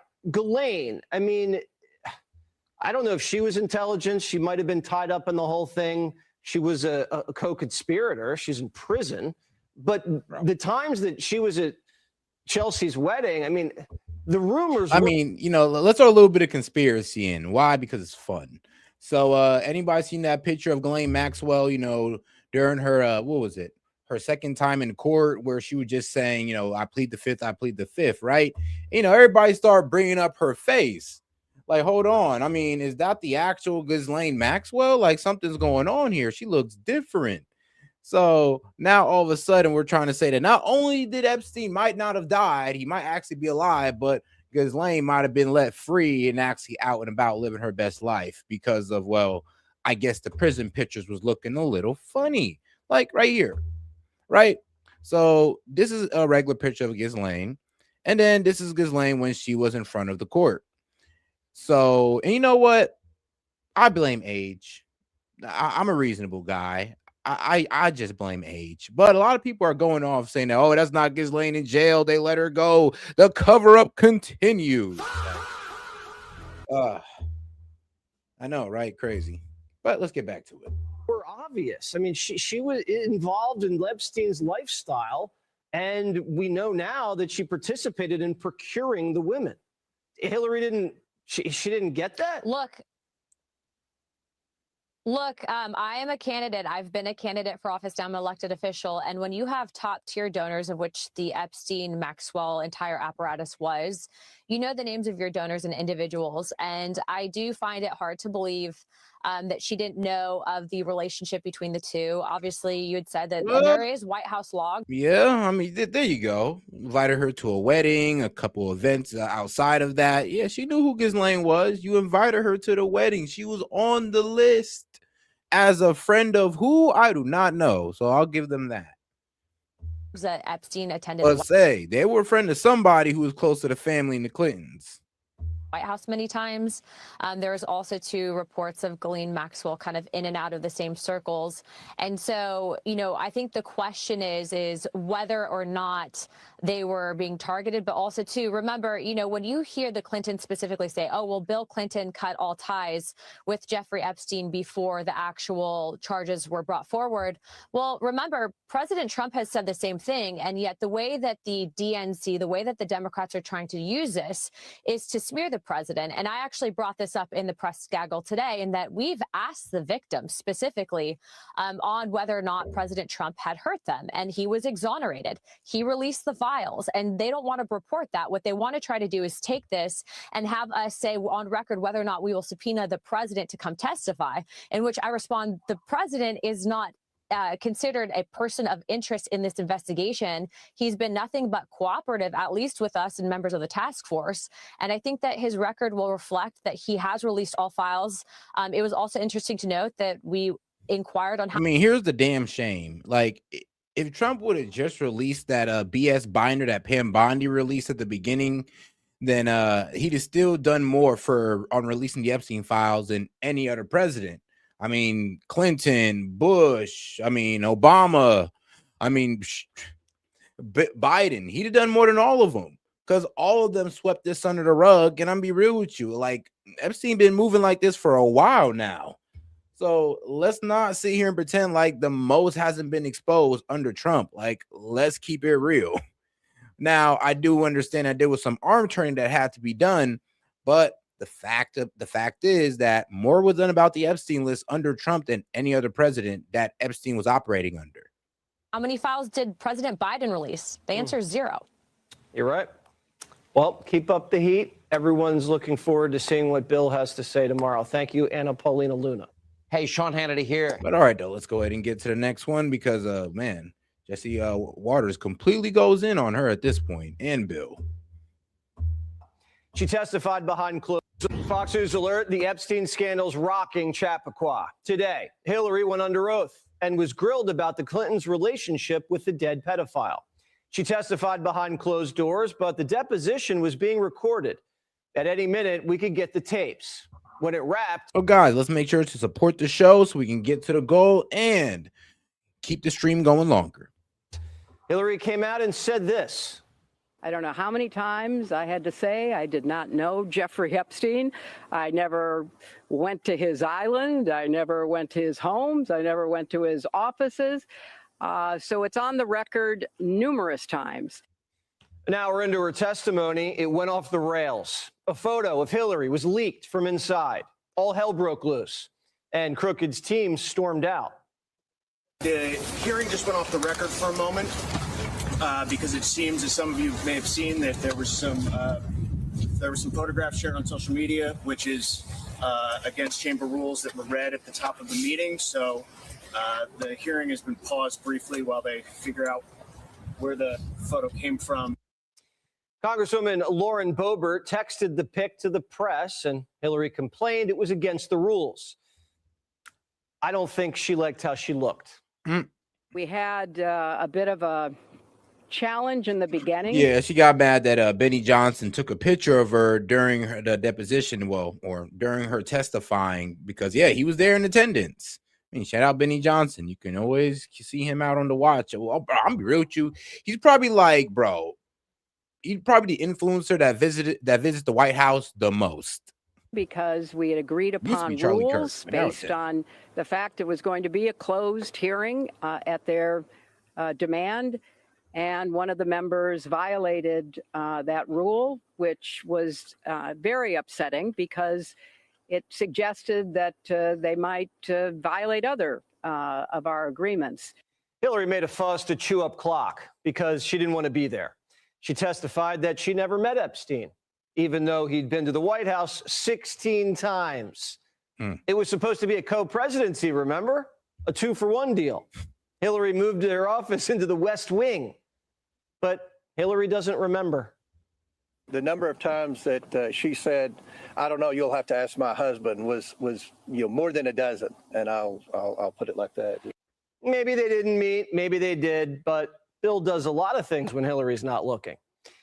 But this email's interesting. In the Epstein files, someone emailed the sex offender, quote, "I know you are." I mean, come on now. We all know that Bill Clinton cheats on Hillary relentlessly, recklessly. The man honestly don't give a damn. Like, bro, there's a picture of this man, like, literally partying with 2 girls, and he's looking down one of their shirts. I mean, this man is reckless.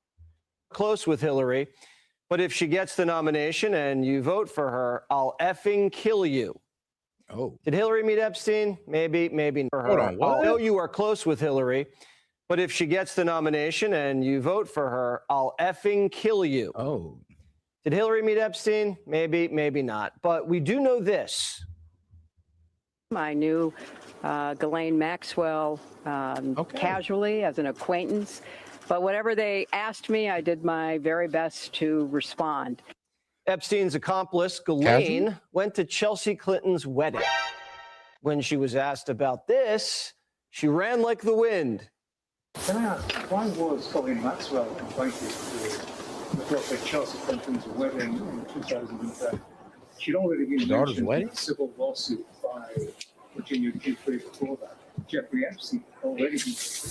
Oh. She came as the +1, the guest of someone who was invited. Thank you, everybody. Thank you all. We don't know who did. Yeah, she got through. I mean, yeah. So how do you explain Jeffrey Epstein's, right-hand woman, co-conspirator being at your daughter's wedding? I mean, you claim that you don't know her like that. And I mean, mainly people know Ghislaine through Epstein. They kind of worked hand in hand, to be honest. So, I mean, if that's all you got to say, then it is what it is. But it does not vindicate you. You did not vindicate yourself, and you did not give no trust. There was no trust that I have now of Hillary Clinton that I never had any trust in the first place. But I was giving her the benefit of the doubt.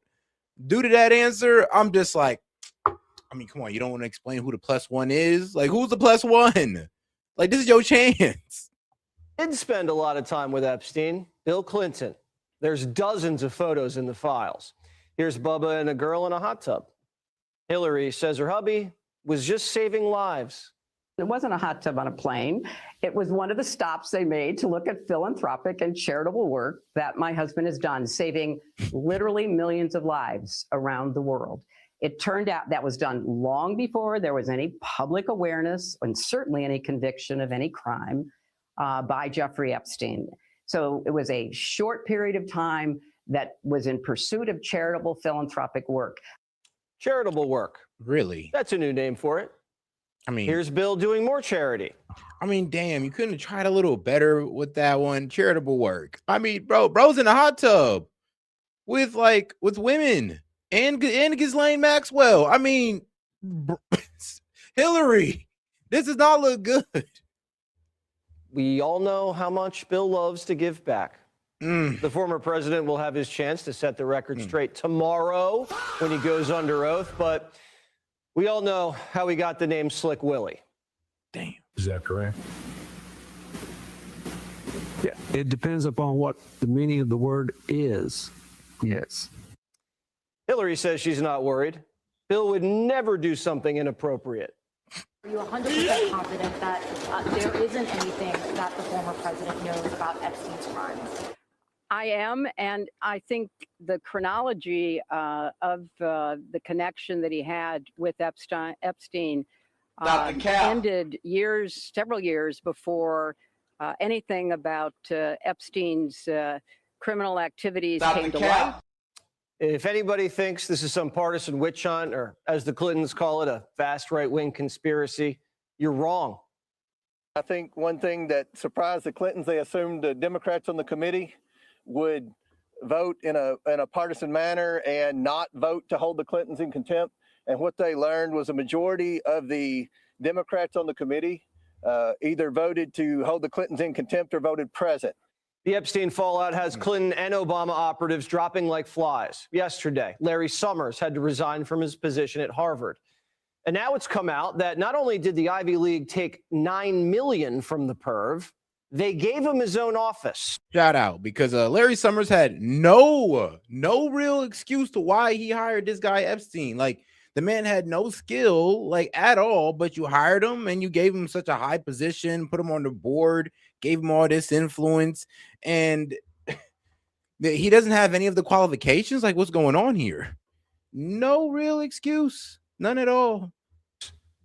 And Harvard faculty was accepting free flights and business deals from the sex trafficker. Epstein was giving Larry Summers consulting gigs in places like Mongolia and Kazakhstan. Like we've been saying, it's going global. The head of the World Economic Forum, you know, the guys who tell us to eat insects, Borge Brende, suddenly resigned because of the Epstein files. One of the Rothschilds, you know, the European banking dynasty, all over the Epstein files. And the Swiss bankers, all they're saying so far is they're monitoring the situation. J.B. Pritzker's cousin, Thomas, just resigned from the board of Hyatt Hotels. JB's like, I only see my cousin on holidays. A cousin of yours has been in the news with regards to the Epstein files, Thomas Pritzker. He just recently resigned from the board of the Hyatt company. Look, I've said from the beginning that anyone that's done something wrong needs to be held accountable. And I really mean anyone. I'm not close to my cousin, but I can tell you that it's very important that people be held to pay the price for whatever it is that they may have done. There are millions of documents in the Epstein files, and we're just starting to go through them. Everyone's on edge, even Epstein's own brother. I didn't see him for 7 years before he died, although we were always in communication with phones and emails. So I didn't know what he was up to. A lot of the stuff that's come out is surprising to me. I wasn't aware of a lot of this stuff. And I'm going to say, like, with him, even though he's my brother, that was his problem. And now that he's dead, it's not his problem anymore. So again, unfortunately, I really don't care, to be honest with you. I'm just concerned that my brother, whoever and whatever he was murdered. That's my concern. But you care about the victims, I presume, of your brother. Yeah, I mean, if you didn't know, Jeffrey Epstein's brother does not believe that he committed suicide. His own brother is like, no, somebody murdered my brother. I don't care what he did. Somebody murdered my brother, and he's been trying to find out. He said he's gotten experts to look at the body, and they've all concurred that, well, this was a murder. Now, this is coming from Jeffrey Epstein's. These are the questions I don't get into. So have a good day. Whoa. The Telegraph also reports that Epstein paid private detectives to remove items from his Florida property ahead of a police raid. Oh, man. And shout out to my man, the lunatic libertarian. He says Hillary Clinton equals Wiener's laptop. Bill equals Epstein files. And, man, you ain't wrong about that, my friend. I'll tell you that. You're spot on. So, shout out. Oh, and well, also, bro, that guy Anthony Weiner, bro, I remember him on PBD. Oh my goodness, it was on his ass about that laptop, and then when he started biting back at them, bro, if you ain't seen Anthony Weiner on PBD, bro, go watch that. That was a wild podcast. They hid it in a secret storage locker, which contained 3 computers, videotapes, sex slave manuals, and illicit photographs. A Palm Beach lockup contained 29 address books, a 3-page list of masseuses, and tons of porn. The Palm Beach police chief said Epstein's home had been cleaned up and certain computer material was missing, including surveillance equipment. We also found out last night that the DOJ had labeled Epstein's suicide as a murder in some documents. There were also questions about the noose. The forensic pathologist who was hired. Oh, and shout out to Toasty Buns, hilarious, for the laughing disco for $250, and shout out for Toasty Buns coming in again for the clapping seal for $250. Appreciate the support. I just seen the gifts. By Jeffrey Epstein's brother to observe the autopsy, said that there was no blood on the noose, even though there's blood on Jeffrey Epstein's neck in the photographs. We're learning from the documents that the guard who cut Jeffrey Epstein down says he's not sure which noose was given to the investigators, and DNA testing was done. It may have been on the wrong ligature. It may have been done on the wrong noose. Plus, there was something off about the head count in the prison that night.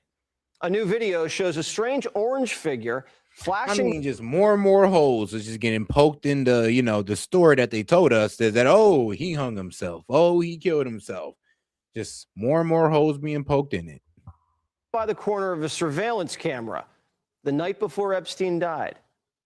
By the corner of that night. A new video shows a strange orange figure flashing by the corner of a surveillance camera the night before Epstein died. There's been scrutiny of a particular moment on the cell block surveillance footage where an orange-looking flash could be seen at 10:39 p.m. A report from the Justice Department Inspector General notes the flash, quote, "It is possible someone is carrying inmate linen or bedding up the stairs." And the final report refers to it as, quote, "an unidentified corrections officer."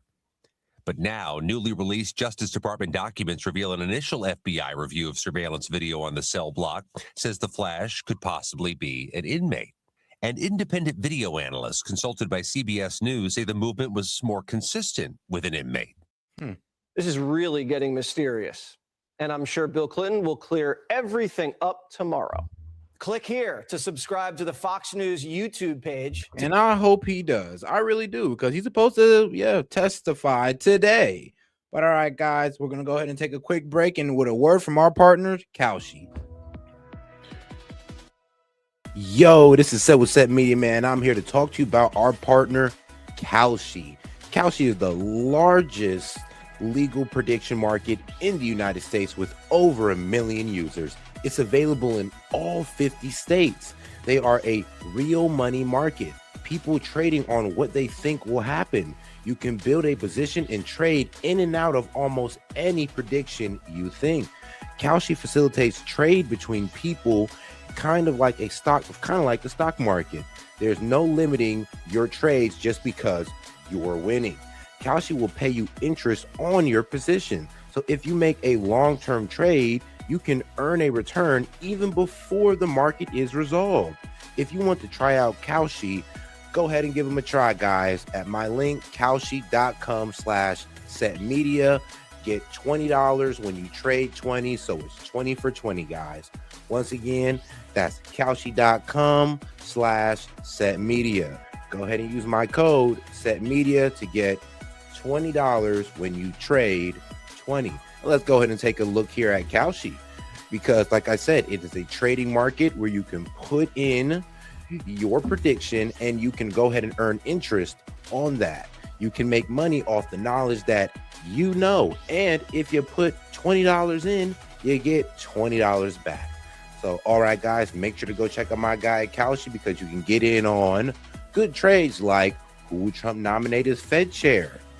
Will Ali Khamenei be outed as the supreme leader? And will the U.S. confirm that aliens exist before 2027? So if you want to get in on this action, once again, go ahead and go to my partners at Kalshi. Go ahead and use the link, or you can hit the QR code above and use Set Media to go ahead and get $20 when you trade 20. This is Set from Set Media, and shout out to Kalshi.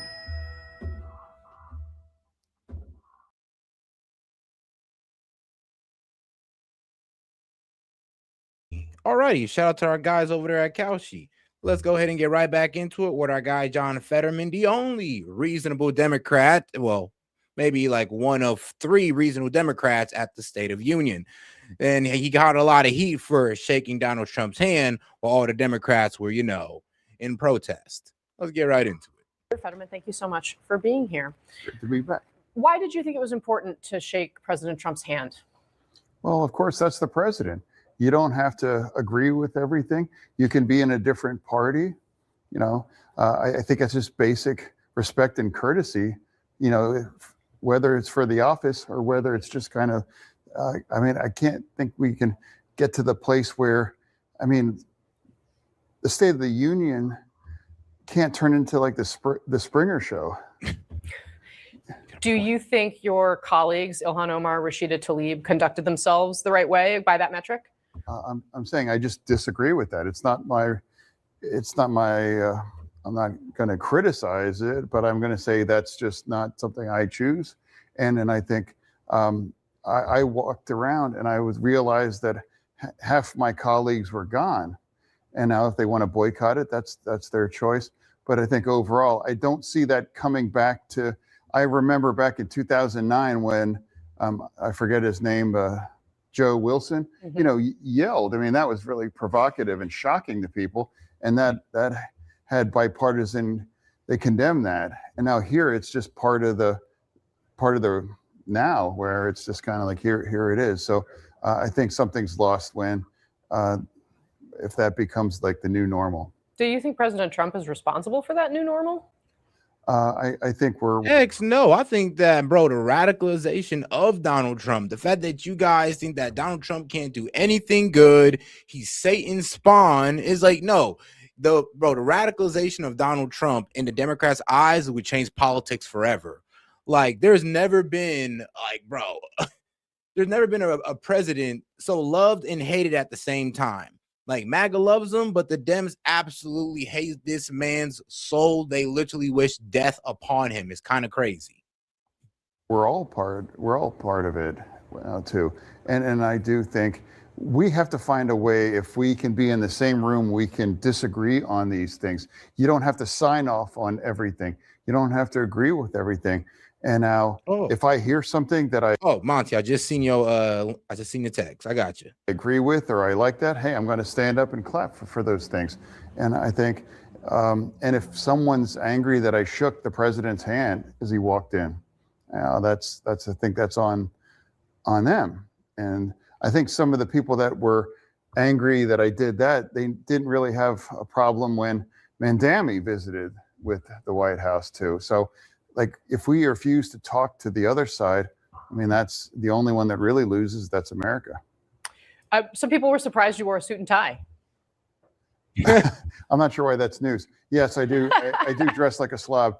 But I mean, for me, I'm gonna. I mean, it was the State of Union. That's like the one time he had to wear a suit. Like, come on now, the one time he got to, even though he pulls up to Congress and the sweats, which I gotta respect. I respect it. Trust me, I love chilling in my sweats as well. Actually, I'm chilling in sweats right now.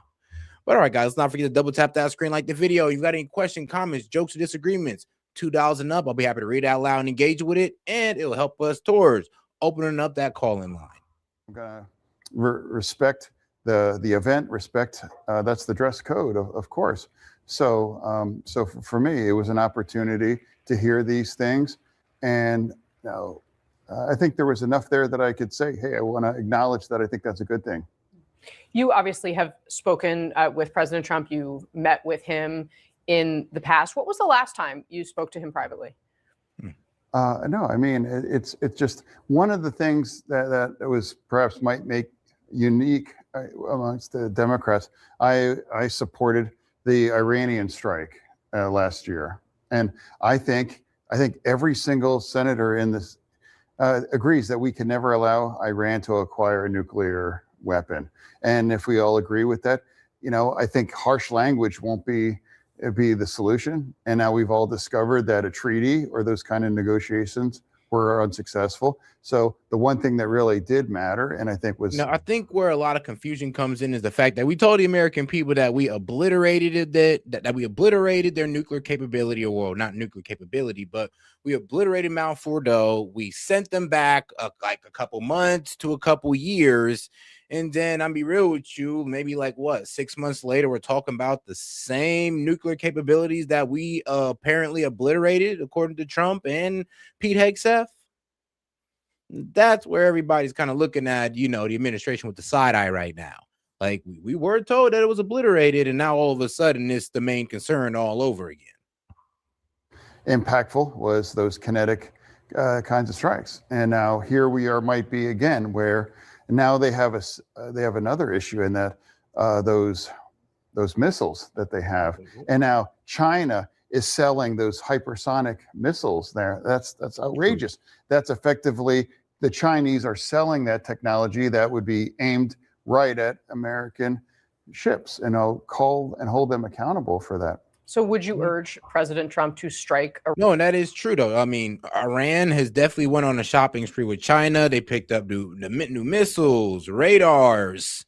I mean, well, yeah, pretty much that. Missiles, radars, weapons, missile defense system. Just pretty much went to China and cashed out. They even bought a couple jets. So we'll see where that goes, man. We'll see where that goes for them. Hopefully it's not towards war. Hopefully. Oh, and shout out to my man Noah Joyner. He says, "S.E.T, become president and live stream all decisions so that way the people so that way the people make represented. You know what? Why doesn't Trump just do that? Just put a poll out on Twitter. Hey, should I do this? Hey, should I do this? Hey, should I do this? I would make a public address on live stream and just like, look, man, we're gonna go off the chat, man. I'm gonna go ahead and put a poll in the chat. What y'all think about this? What y'all think about that? Like, look, man, if I'm about to bring you guys some sad news, I'm gonna have the Henny bottle in my hand and just know there's gonna be some tough shit I gotta tell you. If it's some good news, I'm gonna have some tequila. There's gonna be a Henny bottle in your hand. Yeah, it's gonna be. Yeah, just know. Look, the Dow is like 55,000. Okay. Oh man. Yeah. Hey, that's how I would do things. So everybody knows what time I'm on. Hey, but shout out to my man Noah Joyner. Appreciate you. Ron, in the interest of regime change there?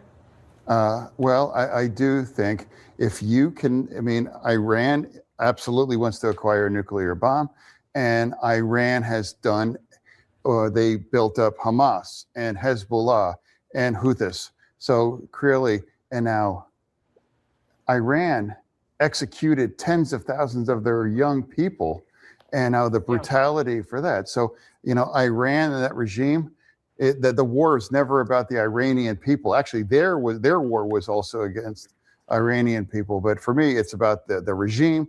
And now here it's teetering. And now here we are. So that's why I would not vote for the Iranian powers resolution, because the president will need to have the flexibility for these kinds of targeted attacks. Fair enough.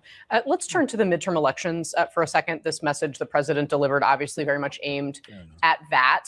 Do you think it would be good for the country for Democrats to retake at least one chamber of Congress in the fall? What? I want a Democrat, right? Yeah. So it would be a good thing. I think that was funny. I was like, wait, hold on. Am I not a Democrat? Like, damn. No, that was funny. Bro, bro said she made a mistake. She's teaching him like she's treating him like he's a Republican, because he's acting like a super moderate is what he's acting like. And it's refreshing to see that. I wish more Republicans would be like him, and I wish more Democrats would be like him. Not gonna lie. Yeah, meeting in the middle. That is the question. I mean, the House, I mean, you don't need to have a degree to know that, yeah, that's going to happen. I mean, that's not just, it's a fact. Just look at the history. You know, the party in power, there's backlash, and now it's already, I think the margin's already just a couple seats already. So yeah, I do like to call it the curse of the midterms. It's like, yeah, when a Republican's president's in power, a Democrat comes in, well, the Democrat takes over the House and Senate, and then when a Democrat president's in, the Republicans take over the House and Senate. Can Donald Trump break that curse? Well, to be continued. And it's been that way with the presidency as well. Like, you get a Republican, then you get a Democrat, then you get a Republican, then you get a Democrat, then you get a Republican, then you get a Democrat. Like, recent history has shown us it goes partisan every alternate cycle. Yep, true. It'll flip. And now if the Senate might be in play, so and that means it. So for me, as someone that the only one I think that's flipped a red seat for blue, and now that makes it even mathematically possible to regain the majority here in the Senate. And you still fully intend to continue to be part of the Democratic Party no matter what? We've talked about this. I know we have. It's just She's like, you sure you don't want to switch sides? Because it sounded like you switching sides. I'm just making sure you ain't switching sides. Because as soon as he says, you know what, I don't think I want to run as a Democrat anymore, I think I'm going to run as an independent. Oh my God, could you fucking imagine the amount of hate that man's going to get? Yeah, I'd feel bad for. I'm like, yeah, bro, you're not ready for the type of hate you're about to get from your own party. But respect, though, because he already gets hate from his own party for just coming across the aisle and being a voice of reason. So I mean, you gotta give bro his respect for that. It's sad. It's sad. Like, he's literally a cool head, reasonable man, disagrees on some things, but like, he doesn't like go into hyperbole and fucking the sky is falling and partisan politics. I'm honestly amazed. What's he? Is he from New Jersey? I'm a little Pennsylvania. My bad. I don't know how whatever district in Pennsylvania put him in. That is a well drawn district, because if it was any more gerrymandered, that's what you get when you gerrymander and you do all this stuff, is you get radical right wingers or radical left wingers, and you lose this kind of a candidate, this kind of a person. All right, though, let's get back to it. It's like the numbers bear it out. I vote in the 90s%, of that. I mean, you can look it up. It's a fact. I'm not changing the party, and I might clap for some things that I agree, but when you represent Pennsylvania, that's there. It's like, hey, we would all love like a blue state, then you can really just have to talk to one side. But for me, it's a special responsibility if you represent Pennsylvania that, we have to find a way forward. Yeah, I mean, I think the question there really is about the reality that there are some Democrats that are considering challenging you in your race, potentially, should you, of course, decide to run for re-election. In a potential re-election, would you want President Trump's endorsement in Pennsylvania? What I'm saying, it's like anyone's entitled, but it's very You hear how she's goading him? Is a Democrat. I'm not. Wait, say that again. How she's goading him? You hear how she's goading him? You sure you don't want to be a Republican? Do you think the Democrats should win? Would you want President Trump's endorsement? What? Oh man, she's trying to get him to say something negative about the Democratic Party. Yeah, so they can crucify her. Yeah. Boy, they're trying to make this man independent. Not sure. It's like the guy that flipped a red seat, and someone now. It's like now my record is solid Democrat. So whatever's possible. So for me, where I'm at, here we are. Don't we all want the kind of Democrat that can flip a seat? That's the one thing that matters. There's no drama, who's gonna be in California or in Massachusetts. Where it is the states that really matter about the big dance. They all come down to those specific kinds of states. And now someone, in Morning Consult a couple of weeks ago, I'm up 15 points. I mean, that's so I Fair think. enough. Yeah. So.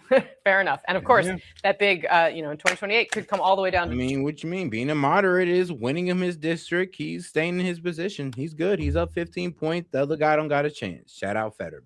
Man, how old do you have to be a senator? Is it 25?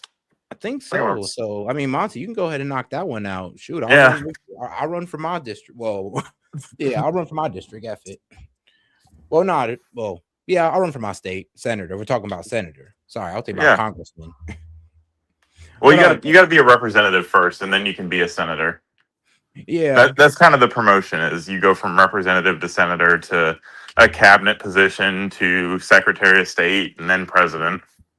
Well, I mean, sure, all you gotta do is just cook the liberals in your district, and you'll be all right.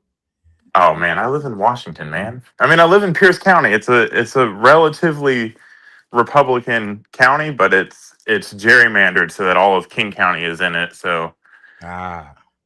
All right, though. Let's get into another politician that's actually cozying up to the other side. Mamdani. President Trump with New York's Democratic Socialist Mayor Zohran Mamdani at the White House today. The mayor brought props. On the right, the president is holding a copy of a 1975 New York Daily News front page showing then President Gerald Ford and the headline, "Ford's a city drop dead." On the left, a mock-up of that same front page, but with the current president's photo and the words, "Trump to city, let's build." It's part of the mayor's pitch for a big federally funded housing effort that he's seeking. Back in November, the pair had another remarkably friendly Oval Office meeting. The president is suggesting the two actually had a lot in common, even though he's often falsely referred to him as a communist.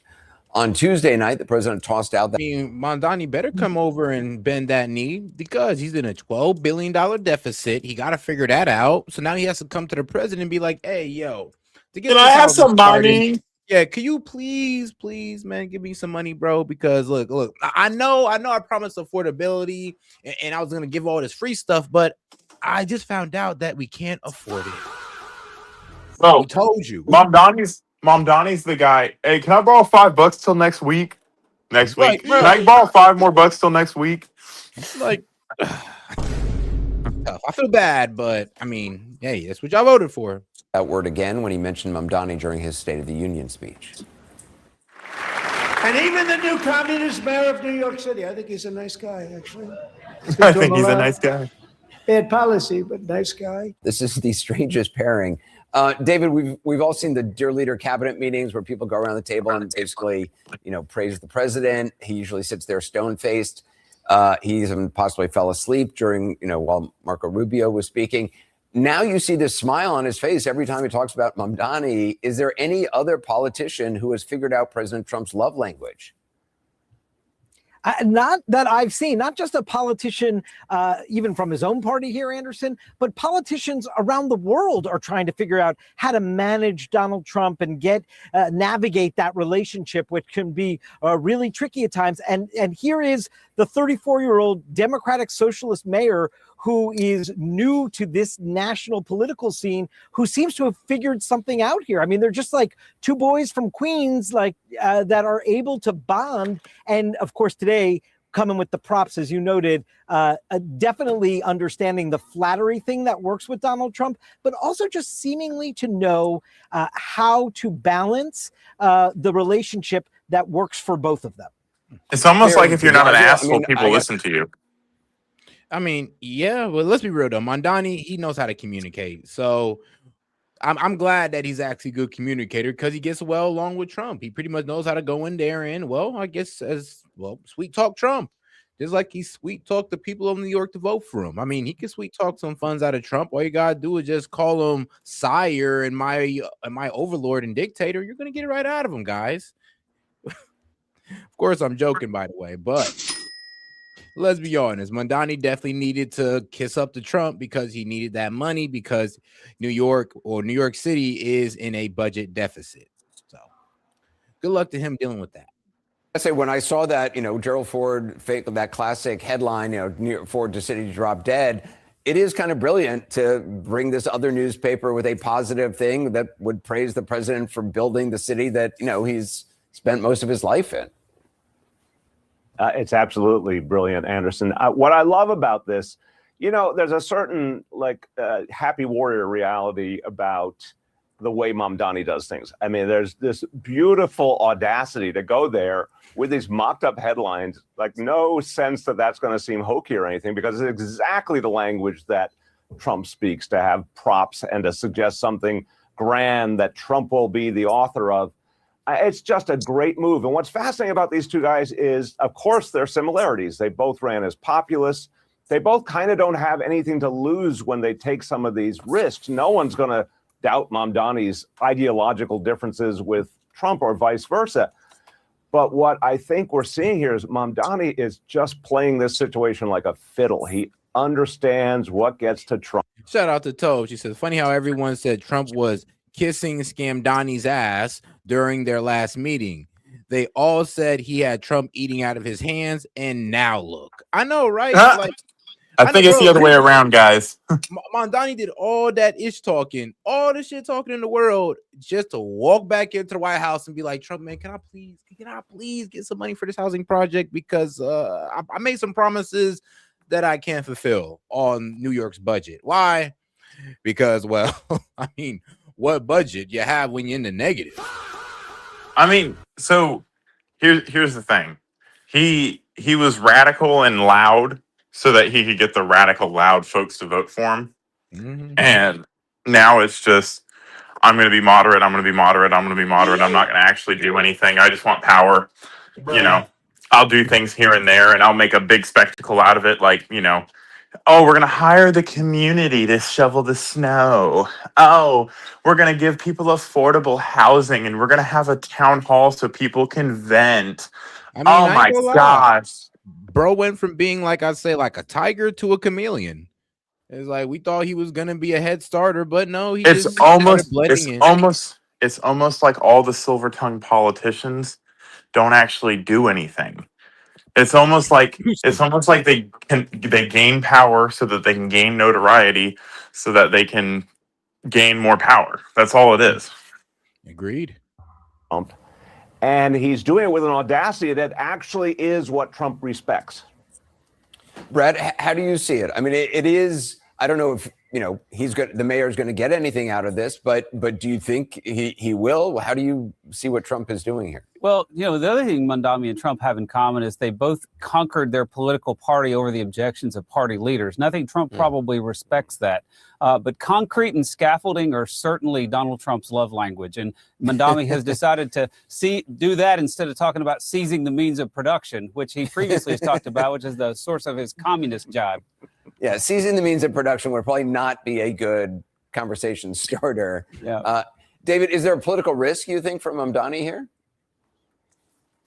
I don't, because of what Mayor de Blasio was saying. I don't think anyone is going to think all of a sudden like Mamdani's going MAGA or something like that, where he'll offend his base. I do think there's a little bit of political management that Trump may need to do with his own party, because, Anderson, Republicans, when Mamdani was running and when he won in New York City in his very substantial victory in November, Republicans from the RNC down were like, this is it. This is the poster child of the Democratic Party. This is what we're running against.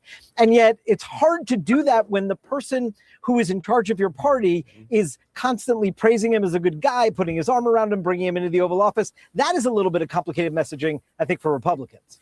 Mayor de Blasio, I wanted to ask you about what happened at Columbia. A student at Columbia from Azerbaijan was arrested by ICE agents in her dorm.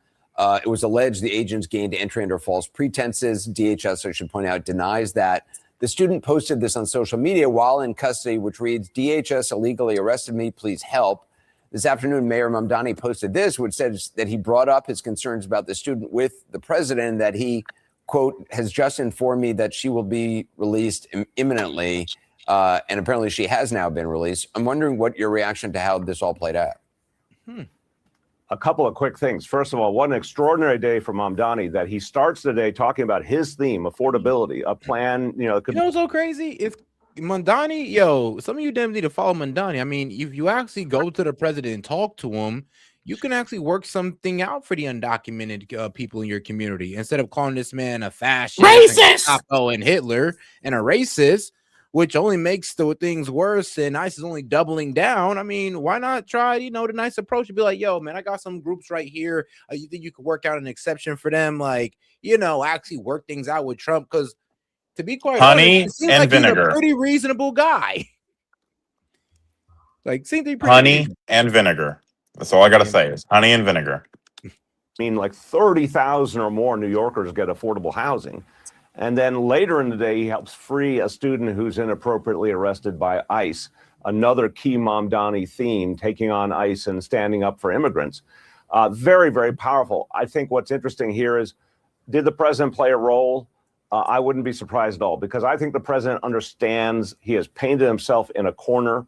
I'm not sure he understands the moral piece of it, but he certainly understands the political piece of it. What ICE has been doing has lost the faith of the American people. And when you go into a dorm and you have to, these agents apparently said they were looking for a missing person, so they lied to get in. They arrest a student who's clearly not a threat. This is exactly the kind of thing that is driving everyday Americans crazy. It looks reckless. It looks like taking away people's liberties. I think Trump was quick to say, let's get out of this right now. Brad, were you surprised by this? No, I'm not. She's been released? I'm not. I'm not as surprised, because, I think the president is trying to pivot to make clear that they are trying to take serious criminals and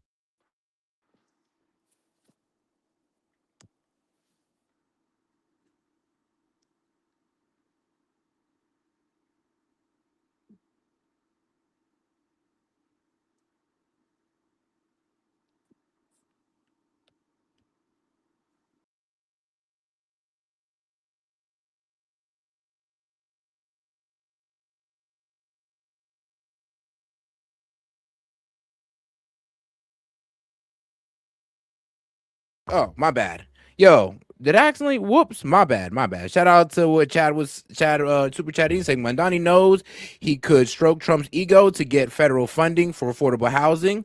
I'll put your name on it and you'll be in the headlines. Seems pragmatic considering Adams' budget burned NYC. And yeah, I was agreeing with you. You can't really blame Mamdani for that budget, because he walked into that.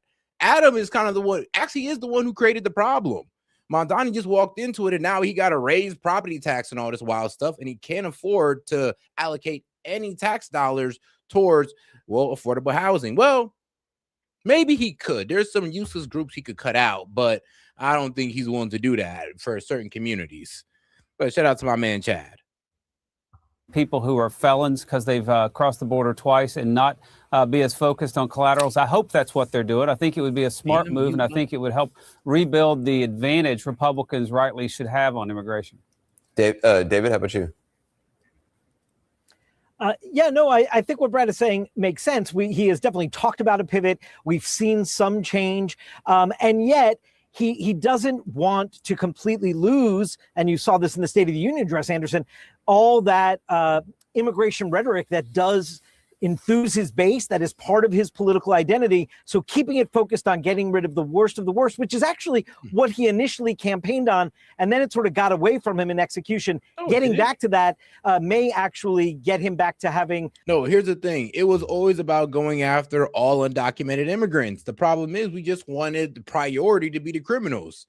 And we were going to work our way down, as Trump did. So when Dems come out here and says, well, he would just talk about going after the criminals, that's wrong. No, he was talking about going after all the undocumented immigrants of all shapes, color, and sizes. A better standing on one of his most prominent and identifiable issues. Enter in Zoran Mamdani, who's using this moment to quietly.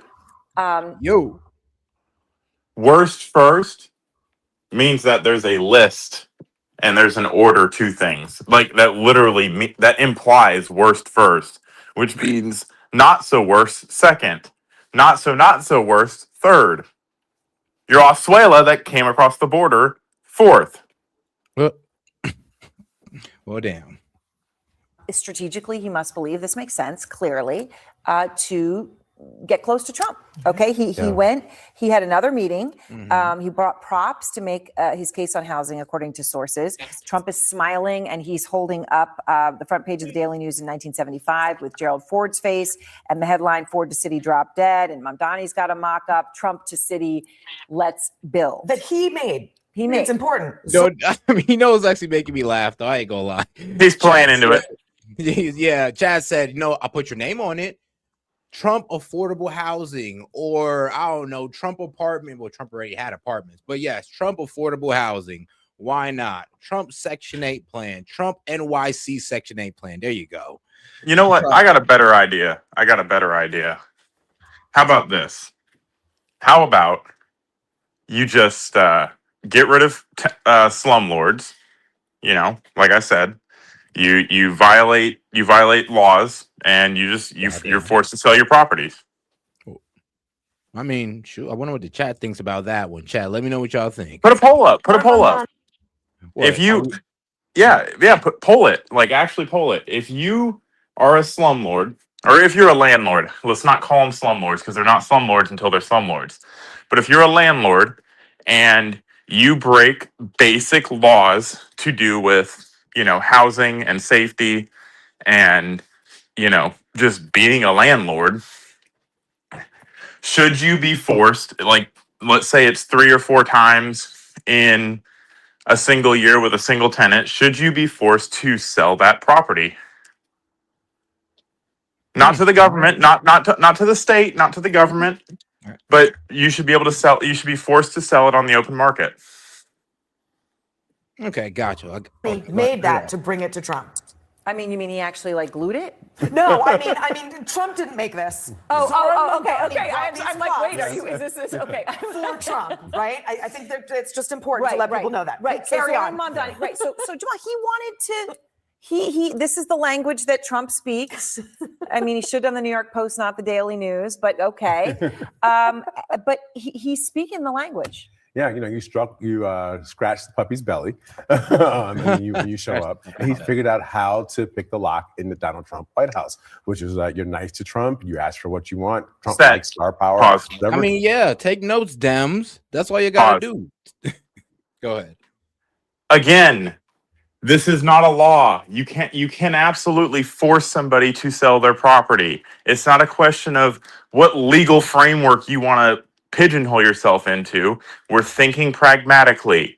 If you are a landlord and you refuse to cover basic tenancy laws, i.e., you abuse the system and you abuse people, should there be a process to take the property that you did that in away from people and give it to people that would uphold those laws? Yep. Like property ownership is not, you're not just entitled to keep it. Like if you don't pay your taxes, you lose your property. you can absolutely force the sale of housing under certain conditions. Yeah, that's true. But all right, though, let's go ahead and get into this one. That goes on between them. He's figured out how to do it. And I think it being New York being Trump's home city, there's something about that maybe softens Trump up to Mamdani's approach. Does Mamdani pay any price for that from his social democrat, as he calls it, base? The price he might pay is just from New Yorkers who are looking out their windows at 8 feet of snow that has still not been cleared from the sidewalk. I'm not saying these are unimportant things. He wants things to be built in New York City. He wanted that Columbia student freed. These are important things. But I think if there's any price, watching Zoran Mamdani march down to Washington with props to very easily pick Donald Trump's lock, right? It's not a hard combination to figure out. Yeah. He does it. I just think there might be a little anxiety in New York about like, well, can we just fix what's going on in my front yard, my backyard, my street, my sidewalk? This might be a ramp up. I mean, that Gateway project, people want that tunnel be fixed. People really want real big projects done the federal government's going to pay for. Well, Mamdani's got to find a lot of money. This might be the ramp up to get the federal government to get back in the game on some of the items that, But that first time he met with Trump in the White House, he knew the conversation opener that Zoran Mamdani wanted to have was building. Talk about building, because he knows that's the way to Trump's heart. That's not why Mamdani was there, but he knew that's exactly how to get him in. He did the same thing this time. And look at the photos. But all right, though, let's get over to the next video. Shout out to this guy. Don't Walk, Run Production. I mean, I like this guy, so shout out. All right. This is Abigail Spanberger, the governor of the Commonwealth of Virginia. Spanberger was chosen to give the Democrat response to President Trump's State of the Union. However, her speech didn't start until after 11 p.m. Eastern, which means the only people actually watching were insomniacs and the poor interns at the DNC who were forced to live tweet it. Tonight, as we watched our nation's lawmakers gather for a joint session of Congress, we did not hear the truth from our president. Of course, she wrote her speech before Trump gave his State of the Union address, which is a neat trick. It's like writing a negative movie review before you've seen the film just because you hate the director. I haven't seen it. I gave it 0 stars. Is the president working? Bro, that actually happened. For you and your family? Is the president working to keep Americans safe both at home and abroad? Is the president working for you? Well, let's check the scoreboard. Inflation is cooling off, the border is secure, and he hasn't tried to ban my gas stove. So, yeah, I'd say he's doing all right. But please, Abigail, tell us how the sky is falling. Since this president took office last year, his reckless trade policies have forced American families to pay more than $1,700 each in tariff costs. Ah, the sudden deep concern for Americans' wallets. Oddly, I don't remember this laser focus on household budgets when inflation under the last administration was costing the average American family over $1,000 more a month. But sure, let's pretend that the tariffs are the real villain here. Furthermore, she's getting this figure from the Democrat side of the Congressional Joint Economic Committee. They claim that tariffs have cost American families over $1,700 between February 2025 to January 2026. However, there's the number's gone up. Hold on, Monty. Hold on.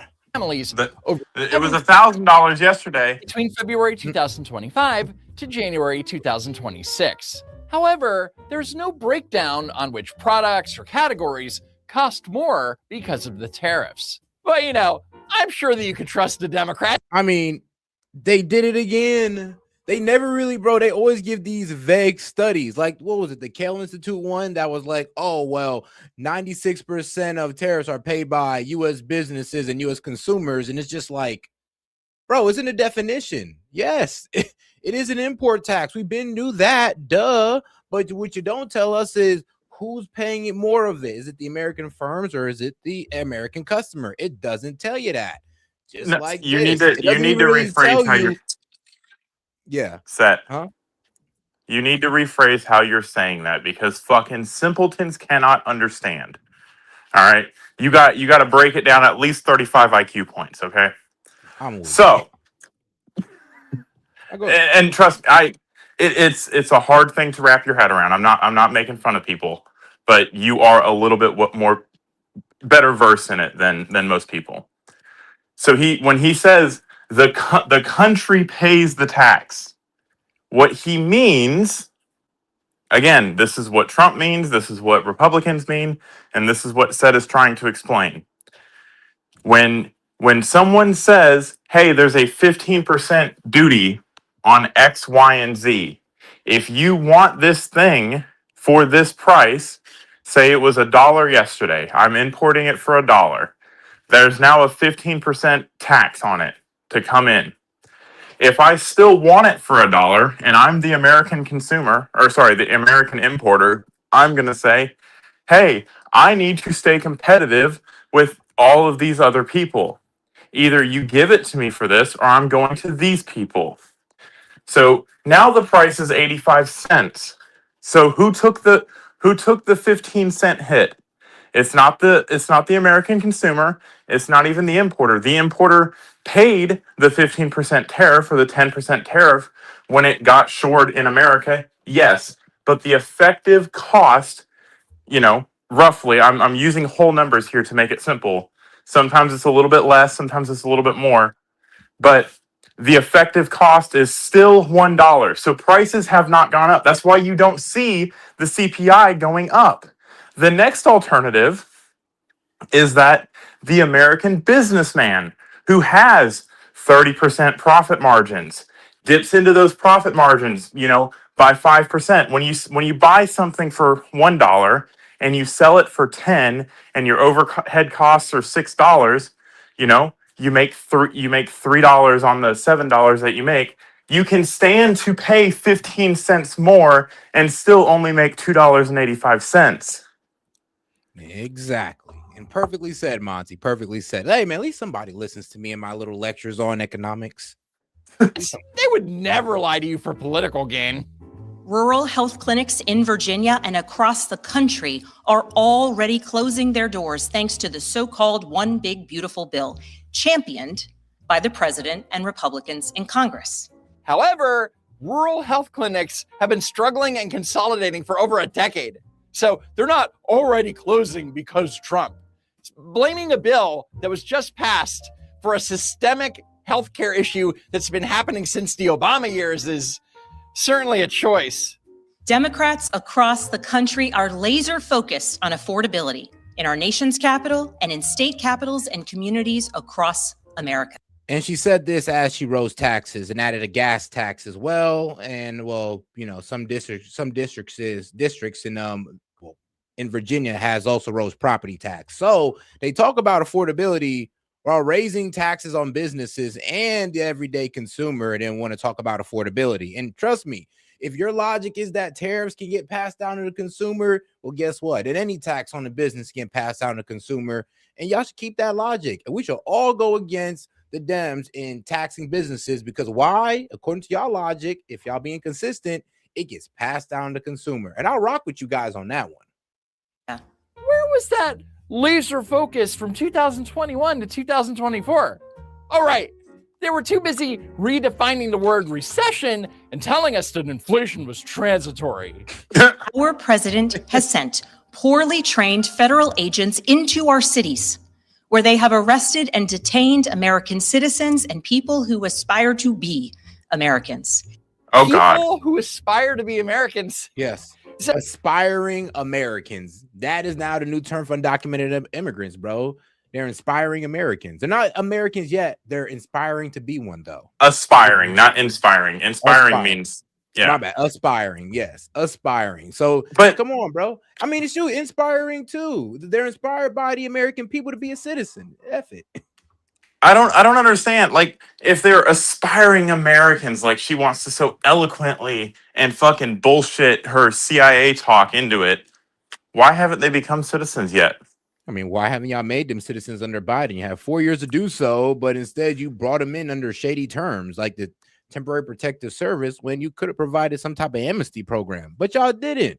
Because you can't get it passed, because Americans don't like it. Americans don't want it. Americans overwhelmingly support the president when he says we need to get rid of illegal immigrants that are stealing jobs, that are hurting citizens, that are stealing benefits, that are taking up valuable places in America, that are fucking stealing homes, that But are crashing Monty, cars. Monty, you misunderstand them though. They're aspiring citizens. I don't give a fuck.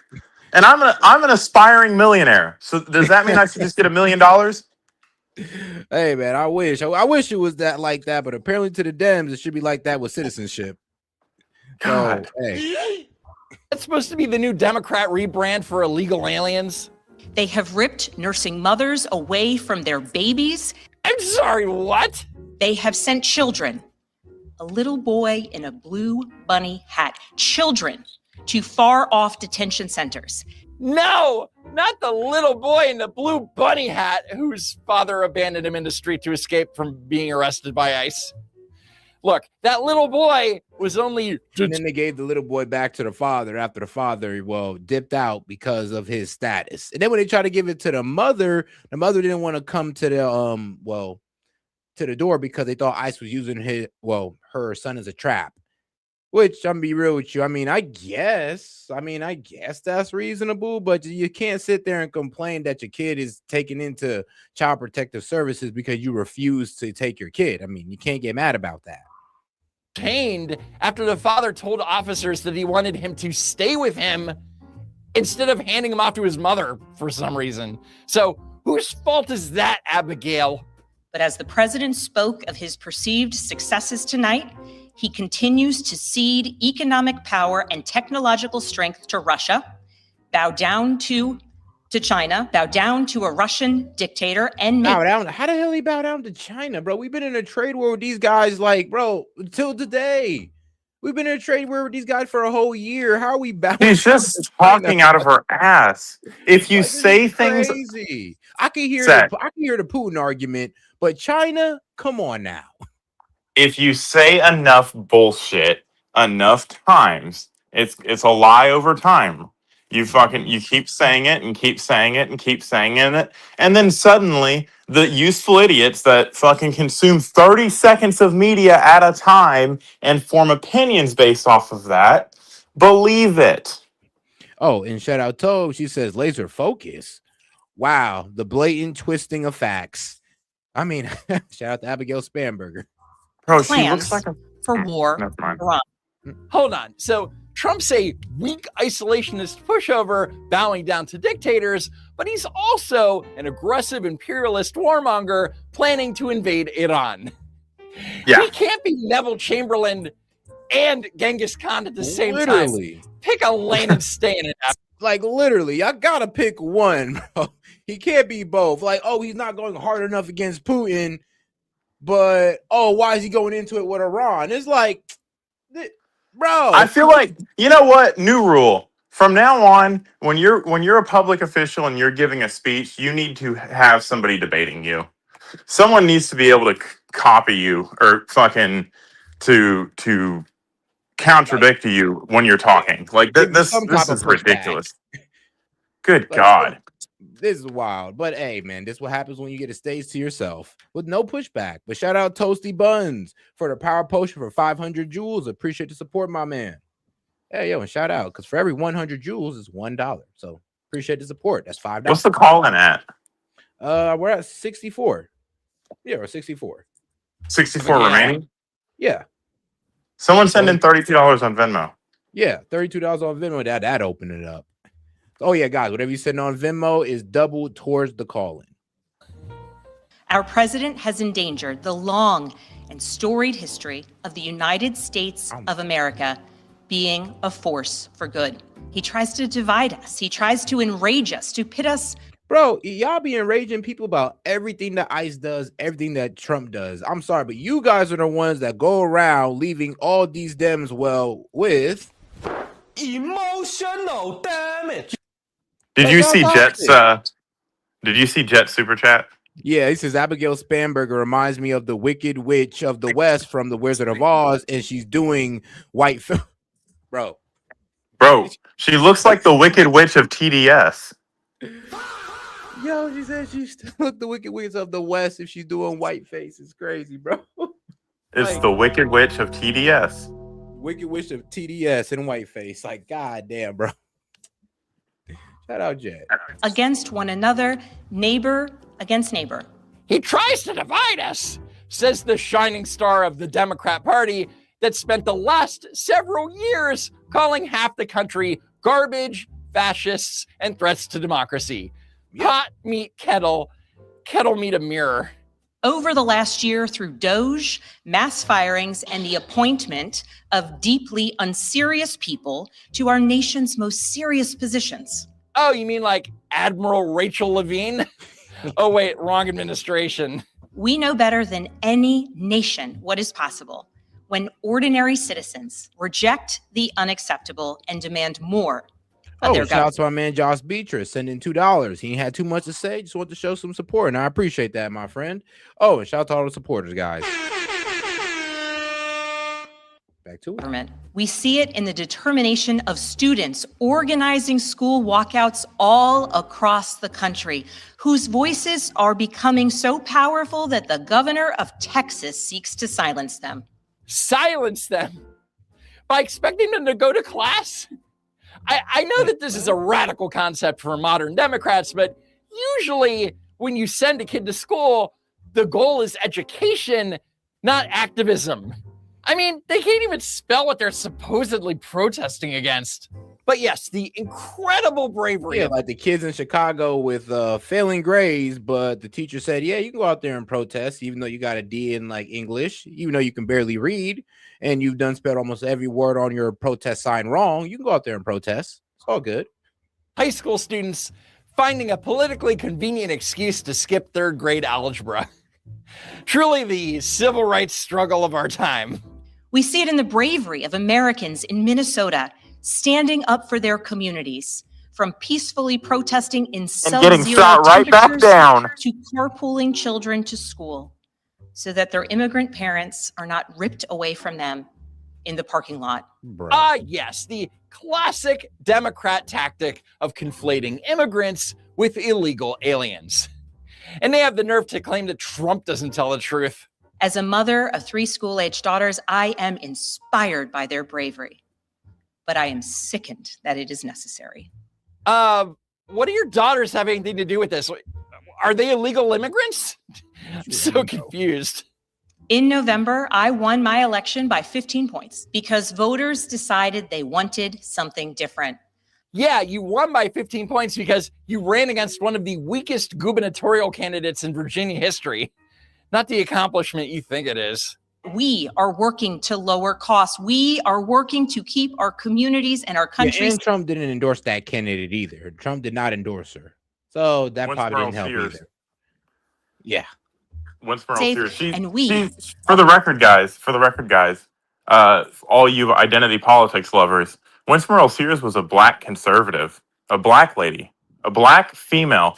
This woman hates women and minorities, for the record. Because that's how it works, right? Right? If you run against somebody, then you just hate them. Like Trump hates women because he ran against Hillary. He dare give her any opposition.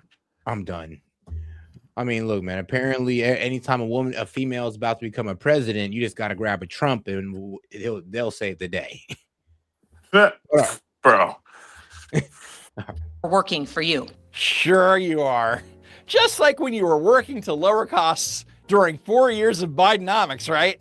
In the meantime, Governor Spanberger is ignoring the fact that under President Trump, gas prices are down, mortgage rates are down, wage growth is outpacing inflation, and we finally have an administration more interested in fixing the economy than policing our kitchen appliances and gas-powered. Oh, and shout out to Nurse Terry Irvin for the 20 on Venmo, which is pretty much equals out to 40 because whatever you said on Venmo is double. So appreciate it. That's a baller alert. And yep, that counts to 40 vehicles. So I'll ask again, is the president working to keep Americans safe, both at home and abroad? Two things. First, it's the Democrats that literally just forced a shutdown of the Department of Homeland Security last week. You know, the department that protects the U.S. from numerous threats. And they shut it down all because they're mad that ICE was actually enforcing the law. And second, One of the great things about the State of the Union is how it gives Americans the chance to see clearly what their representatives really believe. So tonight, I'm inviting every legislator to join with my administration in reaffirming a fundamental principle. If you agree with this statement, then stand up and show your support. The first duty of the American government is to protect American citizens, not illegal aliens. And this should have been a no-brainer. But instead, every single Democrat in the room refused to stand. Every single one. I know you're shocked. Isn't that a shame? You should be ashamed of yourself not standing up. You should be ashamed of yourself. And you thought the Democrats not standing for a 13-year-old cancer survivor was bad. Yeah. Trump calling out Democrats was the most important part of Trump's State of the Union address. He made them show their true colors, and it will now be used against them every single day between now and November 3rd. I mean, it is kind of wild. Like, come on, man. The little boy is realizing his dream, but F Trump. I'm like, all right, I guess. And now here we are with the little girl. I'm like, bro, come on, bro. The little girl literally survived a car crash. We thought she wasn't going to be able to live a normal life, and here she is today being able to live a normal life. I mean, can we not clap for that? But F I think Trump, what we're I seeing, mean, bruh, I think, come on now. I think what we're seeing here, Set. I think what we're seeing here, Set, is that the Democrats just hate kids. Damn. I mean, Last well, year, they do last like year it was abortion. that poor cancer kid that had the kid that had cancer, Yep. and now it's the little girl that survived being hit by an illegal alien. Mm-hmm. They just hate kids. They just hate kids. Then you can't convince me of anything else. But all right, guys, we're gonna go ahead and get into the what was it? Cuomo versus Bill O'Reilly. They had a nice little debate. But let's get a word in from our partners. Kaushi. Yo, this is Set with Set Media, man. I'm here to talk to you about our partner, Kaushi. Kaushi is the largest legal prediction market in the United States with over 1 million users. It's available in all 50 states. They are a real money market. People trading on what they think will happen. You can build a position and trade in and out of almost any prediction you think. Kaushi facilitates trade between people, kind of like the stock market. There's no limiting your trades just because you're winning. Kaushi will pay you interest on your position. So if you make a long-term trade, you can earn a return even before the market is resolved. If you want to try out Kaushi, go ahead and give them a try, guys, at my link, kaushi.com/setmedia. Get $20 when you trade 20, so it's 20 for 20, guys. Once again, that's kaushi.com/setmedia. Go ahead and use my code setmedia to get $20 when you trade 20. Let's go ahead and take a look here at Kaushi, because like I said, it is a trading market where you can put in your prediction and you can go ahead and earn interest on that. You can make money off the knowledge that you know, and if you put $20 in, you get $20 back. So all right, guys, make sure to go check out my guy at Kaushi, because you can get in on good trades like who will Trump nominate as Fed chair, will Ali Khamenei be outed as the supreme leader, and will the U.S. confirm that aliens exist before 2027? So if you want to get in on this action, once again, go ahead and go to my partners at Kaushi. Go ahead and use the link, or you can hit the QR code above and use Set Media to go ahead and get $20 when you trade 20. This is Set from Set Media, and shout out to Kaushi. Yes, and like I said, shout out our partners over there at Kaushi, guys. You can go there at kaushi.com/setmedia. Why don't you go ahead and hit the link? Just type in the promotional code box Set Media to go ahead and collect on that promotion. But all right, though, let's get back to the I got show, a question. I'm switching it up. We're doing PBD and Kristi Noem instead. Oh, I got go a ahead. question. What's up? Can I bet on you saying something? Yeah, you could, but people would have to know me, like, I don't know, for like statewide at least. I'd be like, I feel like I could run a racket off of that. Yeah, you could run your own prediction markets, your own trade prediction markets, and that you created that has like a capital and all that. Oh, wow. Yeah, no, right? It's like setting up your own positions when you're doing stock trading. Pretty cool. That's pretty cool. All right, let's go ahead and get into it with Christino. Whoops.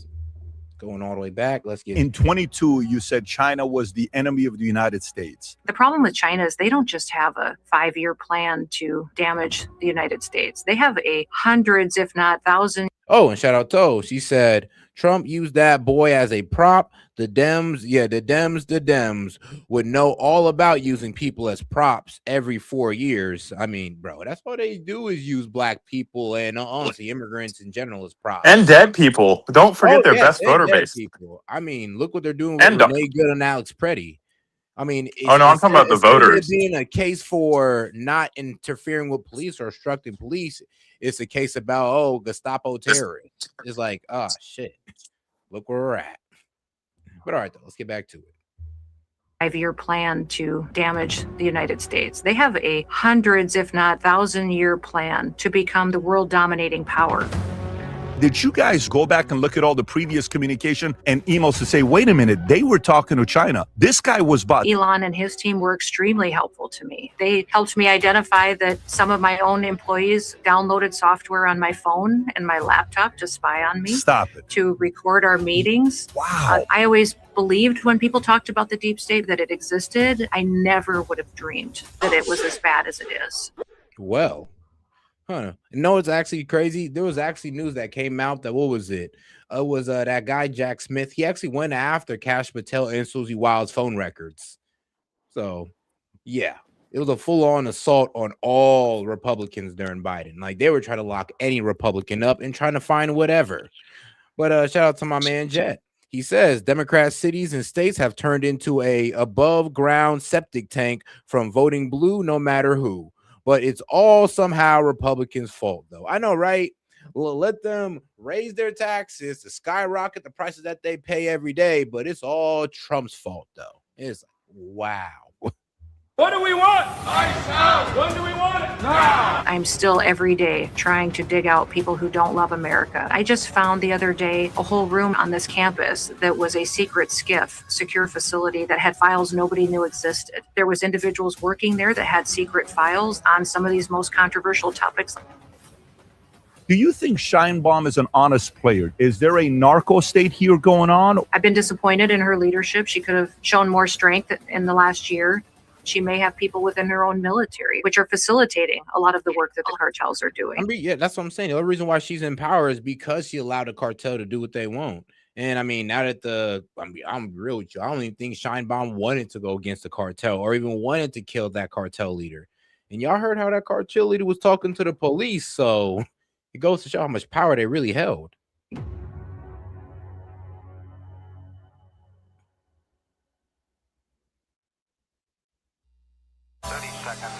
Did you ever think you would make it? I feel I'm so close, I can taste sweet victory. I know this life meant for me. Adam, what's your point? The future looks bright. My handshake is better than anything I ever signed, right here. You are a one-of-one? My son's right about it. I don't think I've ever said this before. Secretary Kristi Noem, it's great to have you on the show. Oh, man, we've been looking forward to this. So thank you for inviting me, Patrick. I'm glad to be with you. I know we were trying to work something out in D.C. a couple weeks ago, but it's great to have you on. You know, I'm sitting there going through what it is to be with the DHS, and then we unpack all the different departments. You have ICE, you have Secret Service, you have TSA, you have Federal Law Enforcement Training Center, you have Cybersecurity and Infrastructure, you have CBP, you have Coast Guard during peacetime, you have Citizenship and Immigration Services, and many other 260,000 employees. Less than 20 companies, private companies, have more than 260,000 employees. I sat there, I asked myself, do you want more jobs? Are you looking for additional responsibility from the president? How do you do it? I think I've got plenty. Although he did just give me election security too. So and also this sewage issue that we have just north of DC too. So we're going to help clean that up in partnership with the EPA and the Army Corps of Engineers and those local individuals. But, yeah, Patrick, you talked about it. This agency, the Department of Homeland Security, was created after 9/11. At that time, when that tragedy and terrorist attack happened, they took all the federal government agencies that had to do with securing the homeland and put them under one department. So that's why I have 23 different agencies and components that all have a focus on making sure that Americans are safe right here at home. I wonder when you guys are on the flight on Air Force One, and I'm trying to visualize because I read a story about how, Secretary Rubio will go out there and grab his blanket and he'll kind of find some time to get some rest. Do you guys say, oh my God, he's going to come, we're probably going to get some more responsibility, more jobs? Does he stay up till 3 o'clock in the morning, strategizing, saying, Christy, what do you think about this? What is it like when you guys are all together on Air Force One? He does. The president is always thinking and always working. So a lot of times he'll come back to the conference room and visit with everybody. But I like to go sit up in his office too and talk to him. That's when he's going through whatever speech he just gave, some of the feedback, some of the press. People are calling him and telling him what a great job he's doing. But that's when we start talking about the next day, the next week, all the different challenges that are going on in the country. And if you're sitting there, he will tend to say, Christy, you go do this, or Marco, you go take care of that. You'll take care of it though, right? And that's what's fantastic about President Trump is he trusts us. He trusts his cabinet members to go fix a problem. So that's a wonderful thing to have in a president that will give you responsibility and know that he can trust you to go take care of it for the American people. Yeah, that's the vibe I get from an outsider watching in and what it's like. And you'll see the numbers as well on how turnover was on the first administration versus this one. After 12 months, I think it was at 43, 44. This time around 28. Everybody seems to be enjoying working together, which is great to hear. But for the audience, I think a couple of things I'd want to start off with. We got a lot of things to go through. Mexico, ICE, different topics. But as the governor of South Dakota, there's a few things when I watched when you were leading the state, it was so impressive. I think you were the state that was the most open. At first, you got criticized a lot, and then you ended up getting a lot of credit for making the right moves. A lot of other states kind of followed your lead. I remember there was a story about being offered $300 a week of unemployment they wanted to send, and you said, no, we don't want to take the payment. We're doing okay. Our unemployment is low. What was your processing as you were going through a season that none of us had gone through before? Yeah, well, my background is that I'm a business person, a farmer and rancher who took over our family businesses after the death of my dad. I became the general manager at age 22. So making decisions for me in South Dakota was just common sense, looking at the facts on the ground and making the best decisions for people around me. When I got elected to be governor, our state kind of was dying. People were moving out of South Dakota. Our economy was drying up. Jobs were drying up. Our kids were leaving the state to go get an education, and then they tended to stay in another state to get a job and pursue the future. So I ran on making sure that we were open for business. In fact, that was my state of the state title before COVID ever hit South Dakota or hit our country, was that South Dakota was open for business. So when that came forward and we were sitting and seeing that virus situation, I brought a few of my advisors together, my general counsel, some of my lieutenant governor and some of my staff, and just said, tell me about what happens if we shut down our businesses, if we shut down our schools, and talked about the constitutional rights that people have and that businesses have over a state, over the federal government. And every decision that we made in South Dakota was based on the Constitution, and that was where our true foundation was going to be. In fact, even in COVID, we were the only state that never once closed businesses. We never mandated that anybody stay home or wear masks. We kept life as normal. We said that we were going to give people as much information as possible and then let them use personal responsibility to take care of themselves and their families, and that we would get through it together.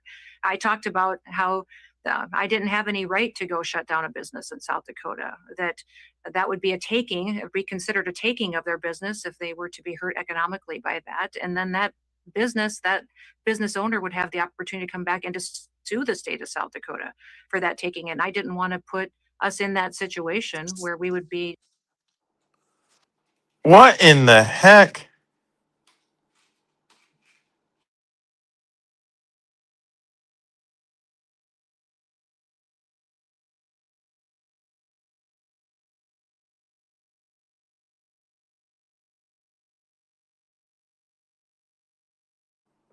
Set, you're muted. What the hell? All right, my bad. Shout out to my man Jed. He says, "Open them up. It's debate time." All right, guys. So, like I He said, put $7 in. He was on a computer. I know. Shout out. But if you guys want to go ahead and come up and debate me and Monty on some issues, go ahead and come on up. We'll go ahead and give you the floor to, shout out your grievances, and we'll be happy to debate you. Or if you just want to come in and get in on the conversation, I'm gonna go ahead and post the tab right. Or if you want to talk about aliens, we could talk about aliens. We could.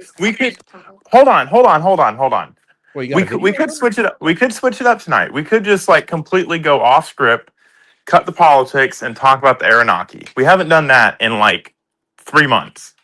Oh, well, yeah, we haven't done a Y-Files in a minute or any type of conspiracy hour. The next person that comes up, go to the StreamYard link. It's in the post tab. Come up, and you can either debate the politics or we can talk about Anunnaki. I don't want to hijack it, but I feel like that's a good idea. I know I haven't done that in a while. You gotta find a Y-Files. I just put you on the spot. I don't worry. I always got something in the vault. All right. Constitutional action against our residents and then putting the state at a liability as far as making them whole again. So every decision we made was that I made was pretty matter of fact, although the rest of the world just rained fire down on my head. I mean, I got every night. I remember that. Just destroyed on the national news networks. They said I was killing people. In fact, even the federal government, when they called me, told me I would have over 300,000 South Dakotans die if I didn't shut down my state. That they would, and was telling me that was going to be the consequences of it. So I think aliens is winning. I'm done. Not aliens. All right. Look at the chat. Of course. Anunnaki. He's like, look up an Avalon video. His discussion on the 3-eye / oh, what was it? The 3-eye Atlas. I think it's that. What was it? That moving object that we believe to be a ship. The next person that comes into the StreamYard gets to dictate the next 20 minutes. Let me see here. Even Saturday Night Live had their opening skit was me being a vampire. Killing people and making decisions that were not going to be good, and we're going to be demonized by all those Elizabeth Warren and other Rachel Maddow. Those folks were coming after me every day, but we did the right thing, and we had a lower loss of life than most states. Our businesses thrived. We grew like crazy. People moved to our state by the thousands, and we really benefited from embracing our freedom. I think that a lot of times when you see a crisis or you see a tough situation. All right, fine. We can go ahead and relax on this one. Let's do, what? Let's see here. Reprieve from politics, please. Reprieve from politics. All right, Castro, I got you. We'll go ahead and we'll do a nice little break. I'm sorry, Seth. That's my ADHD. That's my ADHD. I was like, wait a second, hold on. He said, you know what, man? Let's switch it up tonight. I got you. All right, let's do NASA's secret gravity shutdown program. Let's get into this one. Shout out to the Y-Files. You guys, someone's got to come up here though. Have you posted the StreamYard link? Oh yeah. Go into Set's post tab and hop in here. It's always good when we got a bunch of people in here to talk about the dumb shit we talk about. All right. Oh yeah, and of course, shout out Noah Joyner. That was he was the one talking about the 3-eye Atlas, which is the object that we do not know if it's just a ship or a meteorite. Who knows? But it is moving suspicious. And then of course, Castro pretty much going like, yeah, let's take a break from politics. And I got you. 2026, 1433 UTC. For about 7 seconds, executive summary. Read. All right, there we go. In December 2025. And if you want a better viewing experience, please head over to the Horizontal Live, or you can watch on Rumble as well. I mean, you can get a way better viewing experience on there. Either my Horizontal Live on YouTube or on Rumble. Either one. A document started circulating on encrypted channels. The header read, Project Anchor Gravitational Discontinuity Event Executive Summary. The document was marked classified at a level above top secret. It described a global emergency program with an $89 billion budget and one terrifying purpose: preparing humanity for a moment when Earth's gravity would temporarily cease to exist. The date was precise: August 12, 2026, 1433 UTC. For about 7 seconds, the gravitational force holding everything to the planet would drop to zero. And according to the document, NASA identified this threat in 2019. Deep space monitoring stations detected 2 gravitational wave signatures converging. These waves come from merging black holes a billion light years away. And when they intersect near Earth's orbital position in August 2026, the interference pattern will briefly cancel out our planet's gravitational field. The probability assessment in the document was 94.7%. That's not speculation, that's a certainty.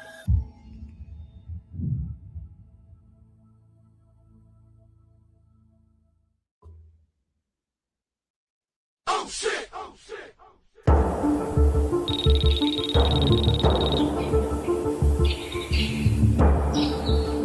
Dr. Thomas Webb noticed the anomaly at 2:47 a.m.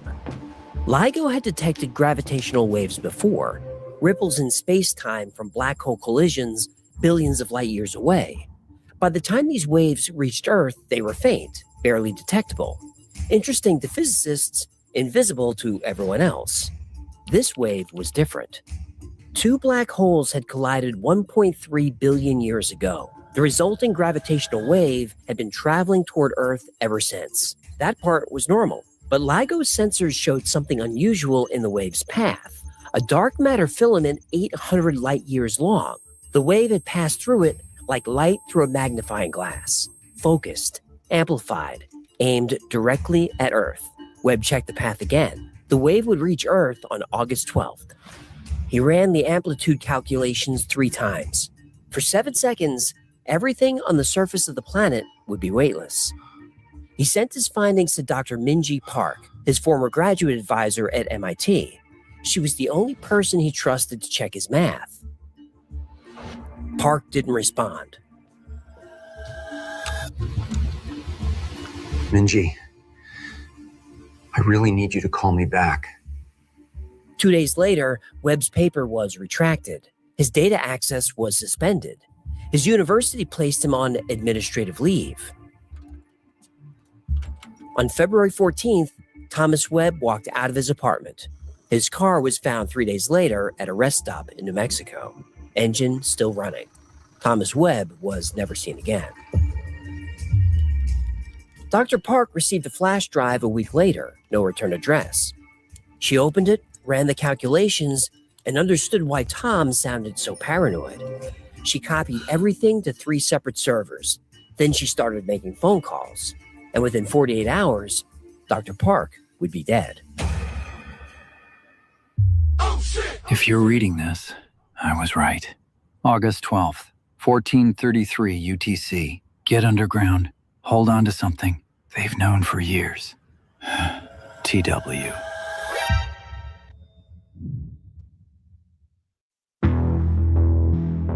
The Project Anchor document outlined 4 emergency protocols. Protocol Alpha, no public disclosure. If 8 billion people knew gravity would shut off, society would collapse within weeks. Bank runs, mass panic, and a complete breakdown of supply chains. Protocol Beta, deep underground facilities.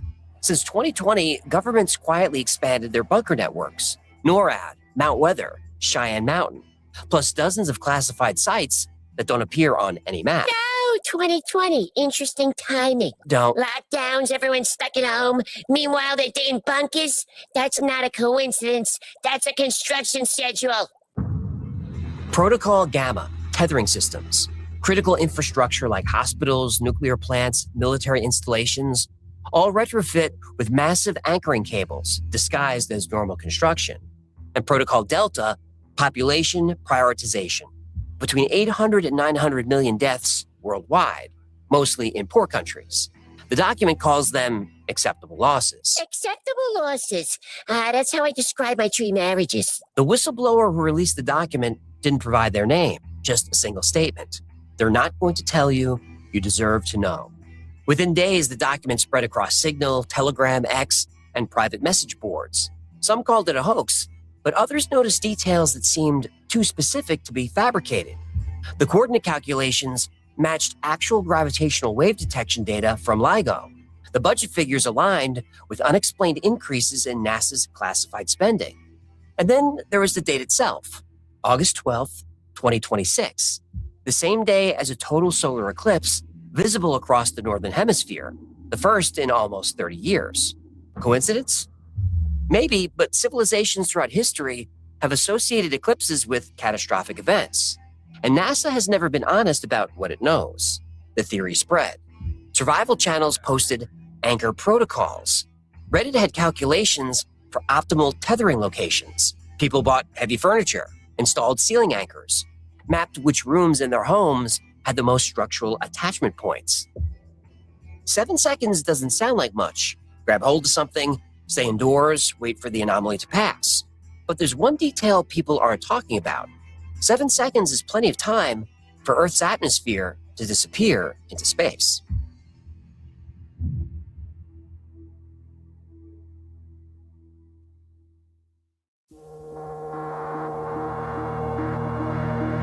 The announcement came at 6 p.m. Eastern, 18 hours before impact. Not enough time to prepare, but just enough time to panic. NASA has issued an unprecedented warning. They're using the term gravitational anomaly. Gravitational anomaly. Anomaly. The event is expected tomorrow at 10:33 a.m. Eastern. Duration, approximately 7 seconds. 7 seconds. But they didn't explain what 7 seconds without gravity would even mean. Colonel Raymond Price stood in the operations center at Mount Weather watching 47 monitors. Each showed a different city, and each showed chaos.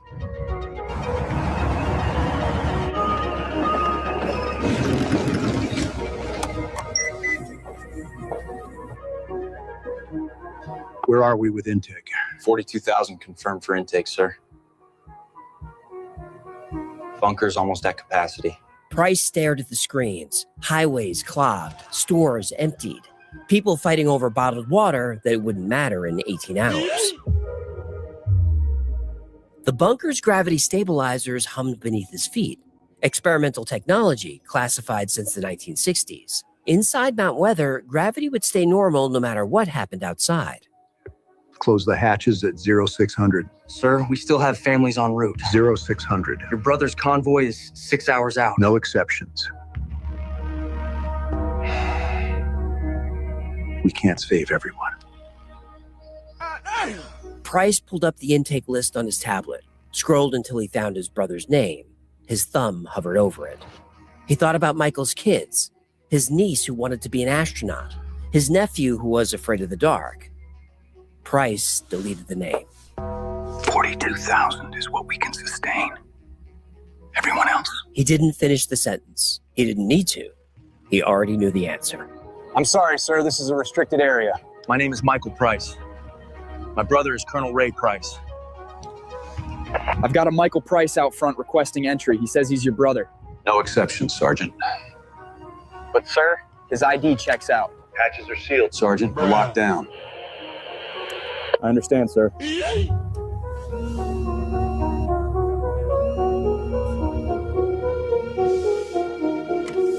Damn.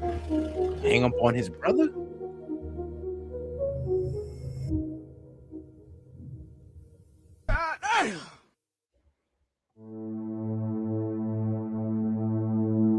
Every physicist in history has tried to answer the same question. What is gravity? Isaac Newton figured out how it behaves. In 1687, he published the laws of universal gravitation. Every object with mass attracts every other object with mass. The bigger the mass, the stronger the pull. The farther apart, the weaker the pull. Simple math. It works for planets, cannonballs, and feathers. But Newton had no idea why it worked. He admitted this freely. Gravity was an invisible force acting across empty space with no mechanism to explain it. He said he'd leave the explanation to future generations. That was over 300 years ago. Albert Einstein took the next step in 1915. His general theory of relativity redefined gravity. Mass warps space-time. That warping or bending of space-time is gravity. Think of a bowling ball on a trampoline. The ball creates a depression.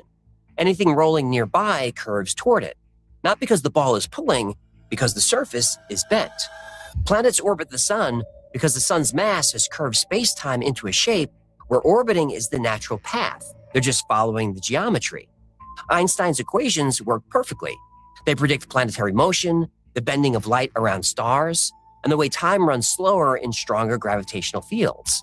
GPS satellites have to be constantly adjusted for time dilation, or they'd be off by miles. Hold on. Time moves slower near heavy things. Yep, it's been proven. So if I gained enough weight, I could live longer? Yeah, that's not how Finally, a scientific justification for excessive pizza consumption.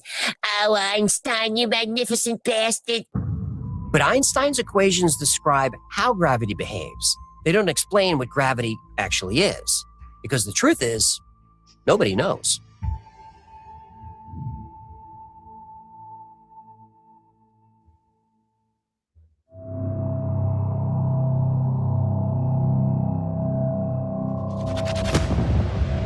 Carlos Ramirez was driving his daughter Sophia to school when his phone buzzed. Then the car radio cut to an emergency broadcast. This is not a drill. Gravitational disruption imminent. Seek shelter immediately. Lie flat. Hold on to secured objects. This is not a drill. Carlos was on the freeway, concrete and steel everywhere, no basement, no shelter. His 8-year-old daughter was asking why the radio sounded scared. He pulled under an overpass. At 10:33 and 0 seconds, Carlos felt his stomach drop, like the first hill of a roller coaster that never ended. Then the car rose, 1 foot, 5 foot, 10 feet.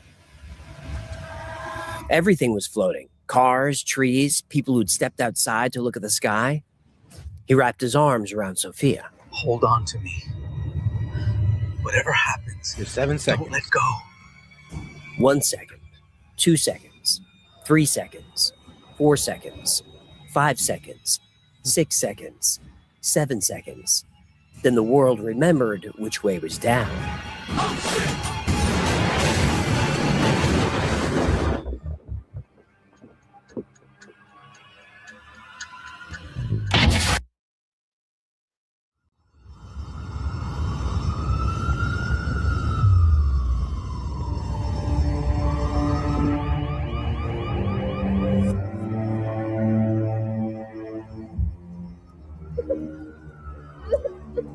Somewhere, Sophia was crying, but crying meant alive. Carlos kicked out the shattered window and pulled his daughter out of the wreck. The city looked like a war zone. Overturned vehicles everywhere, bodies on the pavement, people stumbling through smoke calling names. He grabbed Sophia's hand and started walking. To where, he didn't know, just away. Away from the fires, away from the screaming, away from the sound of a world breaking apart. Oh shit! Oh shit! Every force in nature has a carrier particle. Electromagnetism uses photons. The strong nuclear force uses gluons. The weak force uses W and Z bosons. These particles physically carry the force from one place to another. Gravity should have a carrier particle too. Physicists call it the graviton, but the graviton has never been detected, not even once. Freeman Dyson calculated that equipment sensitive enough to find a single graviton would need to be so massive it would collapse into a black hole before it could make a measurement. Then there's another mystery. Gravity is weak, extremely weak. It's 10 to the 40th power weaker than electromagnetism. That's a 1 with 40 zeros after it. Want to see how weak gravity is? Pick up a paperclip with a small magnet. That tiny magnet is overpowering the gravitational pull of the entire Earth. Physicists call this the hierarchy problem. Why is gravity so different from other forces? We don't know. What we do know is that gravity varies slightly across Earth's surface. Hudson Bay in Canada has a gravitational anomaly. Objects there weigh about 0.004% less than normal. Less gravity in Canada, huh? That explains curling. They're basically cheating. The Indian Ocean has a geoid low, where sea level is 106 meters lower than the global average. These aren't gravity turning off, they're mass distribution effects. Less rock beneath those areas means less gravitational pull. But they prove something important. Earth's gravitational field is not uniform. It can be stronger in some places and weaker in others. That raises a disturbing question. If gravity can naturally vary, even by tiny amounts, could it be artificially manipulated? Well, the US government thinks it can. The military has been investigating this question for almost 100 years. Classified reports from Lockheed, Boeing, and the DoD all reference the same goal: gravity control. And whoever controls gravity controls the world.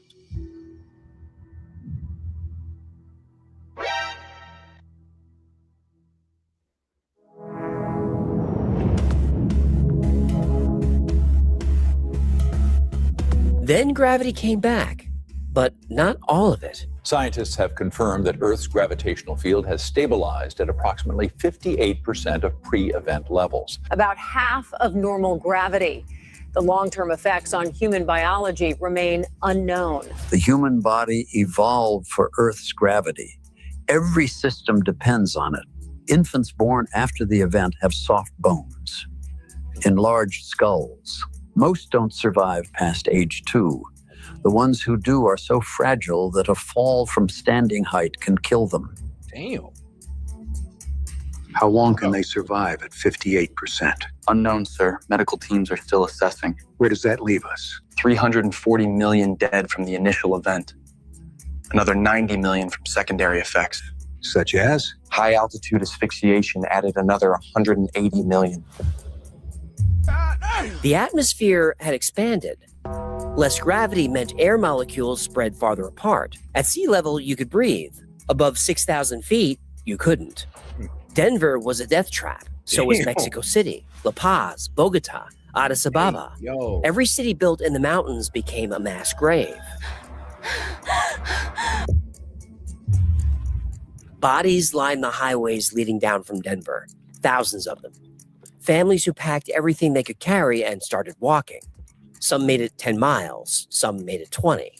Some just sat down to rest and never got up. So oxygen's not a thing? The oceans rose during that 7 seconds. And when they came back... Nah, it messed it up. I guess it messed it up our, what was it?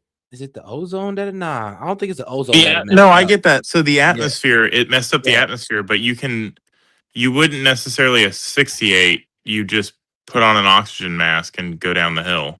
Yeah, but I mean, think about it though. If it's last second like this and they didn't foresee that happening, then I ain't gonna lie, they're kind of cooked unless you just had a mask on hand. COPDers are fine. Yeah, that works too. I mean, Monty, at least we know you'd survive, so that's good to know. He said, I'd have had that mask on deck. Right? It's in my truck. See, you survive. Unlike everybody else, sadly. Back as waves. Yeah, I see that.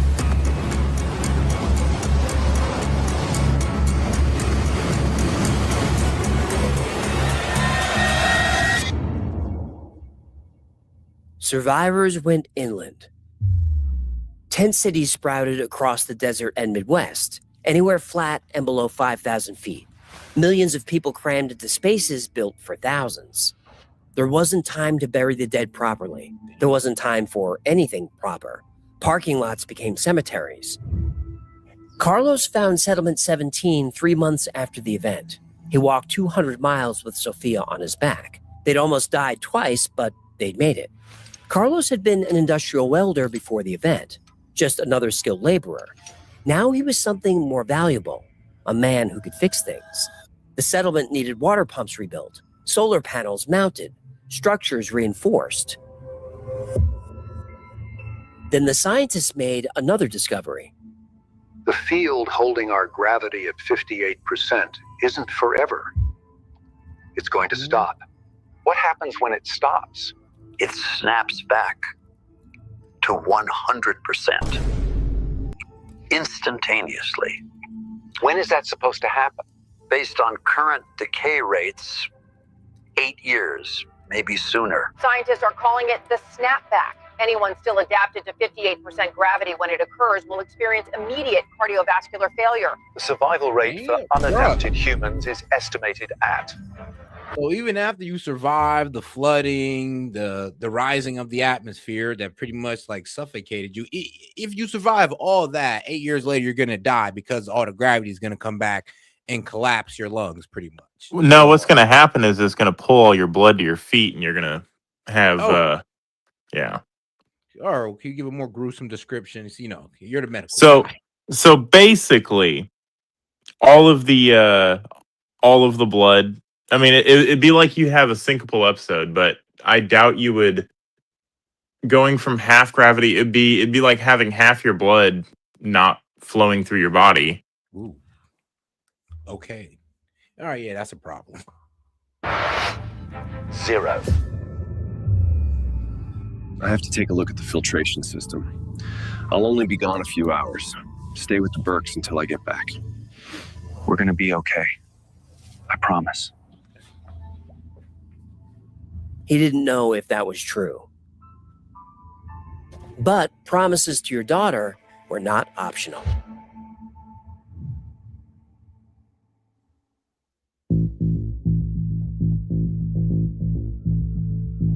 Thomas Townsend Brown spent his 16th birthday in his parents' basement watching an X-ray tube hover. Not float. So someone just said, nah, it wouldn't happen like that. It's a closed system. Yes, your body is a closed system. However, over 8 years of adapting to not needing as much blood in your body and not needing because gravity doesn't require as much to create pressure, your body would maintain homeostasis at that gravity, and you would have roughly 58% of the volume you need to survive in 100% gravity. So things would become less dense. It's not a closed system. You urinate, your kidneys filter out water, albumin levels would lower. All of these things happen to astronauts when they're in low gravity. That's why they need like medical care when they come back after a couple of months. Because it's a rapid change. Yeah. Not to mention your bones and stuff become more porous and softer.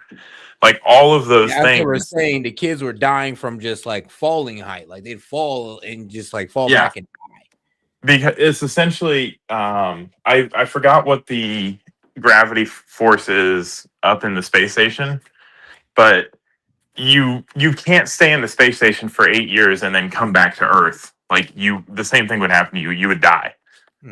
Okay. Like something was supporting it. Most kids wanted cars. Brown wanted to break physics. The tube was supposed to just produce X-rays, but Brown noticed something strange. When he applied a high voltage to certain materials, they moved. Not much, just a tiny thrust, but thrust without fuel, without exhaust, without any visible means of propulsion. He spent the next decade refining the effect. He called it electrogravitics. The idea was simple.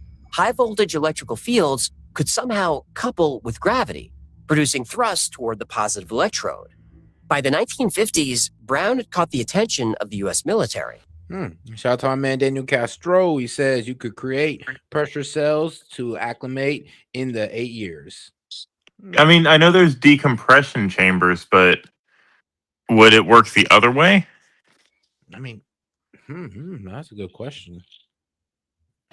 Classified reports from 1956 show that major aerospace companies were investigating his work. Douglas Aircraft, Glenn Martin, General Electric, Bell Aircraft, Convair, Lear, Sperry Rand. All of them had electrogravitics programs. An Aviation Week article from that year reported that the industry was treating gravity control as a problem in physics where elementary breakthrough could be imminent. Then everything went dark. After 1956, no more public papers, no more conferences, no more news articles. The entire field disappeared from view. But T. Townsend Brown kept working, but only on classified contracts. He died in 1985, and his research was never released, at least not to the public. But in classified programs, his work continued.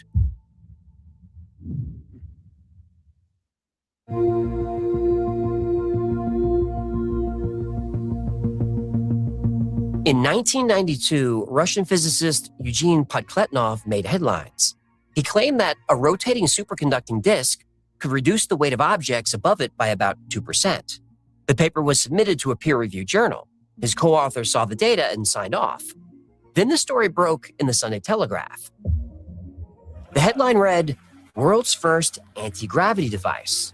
The university panicked. Podkletnov's co-author withdrew his name. The paper was pulled. Podkletnov lost his position. By 2001, he was describing an impulse gravity generator that could knock down objects from a mile away. No missile, no projectile. A beam of gravitational force. Now, multiple institutions tried to replicate his results, but none succeeded. But Podkletnov's equipment worked, and nobody can explain why.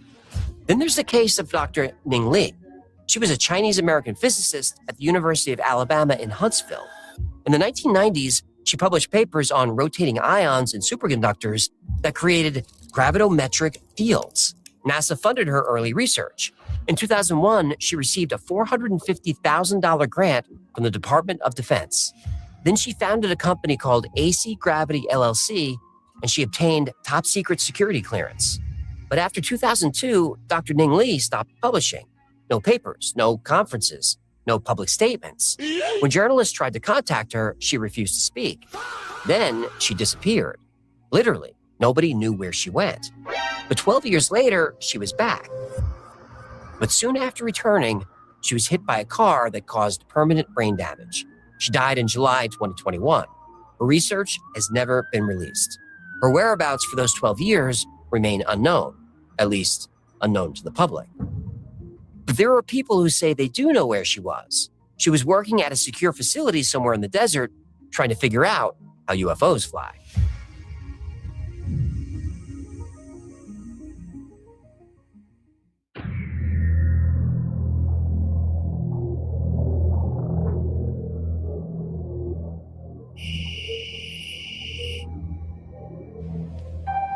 Colonel Price hadn't slept in 3 days. The bunker council had rejected his proposal unanimously. There are still billions of people on the surface, children who've never felt normal gravity. When the snapback hits... Colonel, we have 340 generators in reserve. Each one represents the future of this facility. We cannot risk our survival for people who may already be beyond saving. The gravity stabilizers in storage, 340 units, were reserved for bunker expansion, for their children, for preservation. Price nodded along and said he understood. Then he started searching the classified archives. He was looking for technical specifications, power requirements, deployment protocols. He found something else. A folder marked WebT, prediction model credible, dated 18 months before the public announcement. They'd known for over a year. The bunkers were already being stocked when Webb's paper was retracted, when his accounts were frozen, when he disappeared. Price opened another file. Dr. Minji Park, MIT, Webb's former advisor, killed in a car accident 2 weeks after the event. Single vehicle, no witnesses.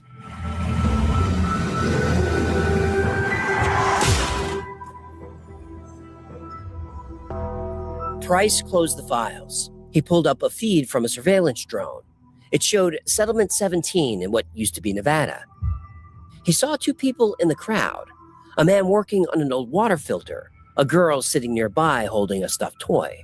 The girl would probably die in 5 years. Her bones would shatter, and her father's heart would likely fail, unless they had gravity stabilizers.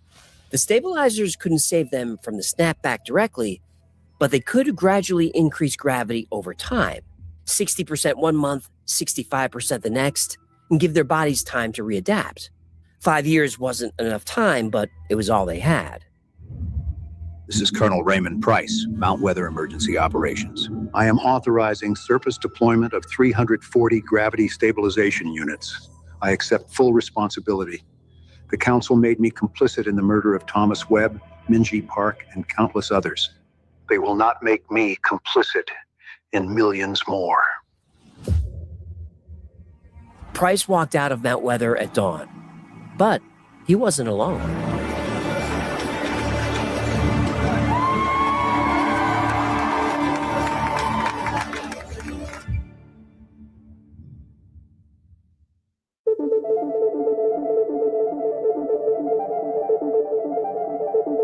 In 1989, Bob Lazar went on Las Vegas television and claimed he'd worked at a facility called S4 near Area 51 in the Nevada desert. He said he helped reverse engineer alien spacecraft. Lazar said the propulsion system used element 115 to generate gravity A waves. These waves could bend space-time, creating the effect of falling toward a target. No rockets, no combustion, just gravitational manipulation. Lazar was dismissed as a fraud. There was no such thing as element 115 until there was. It was synthesized in 2003. So this is how you actually, like, if you have a gravity manipulating device, that's how you can create light speed travel. Because it's the theory of relativity says that space is like constantly expanding, right? Yeah. Like it's constantly getting bigger, which is why relative to any viewing angle, as you shoot light, you can never actually approach the speed of light. Mhm. Like light does not move at a fixed speed.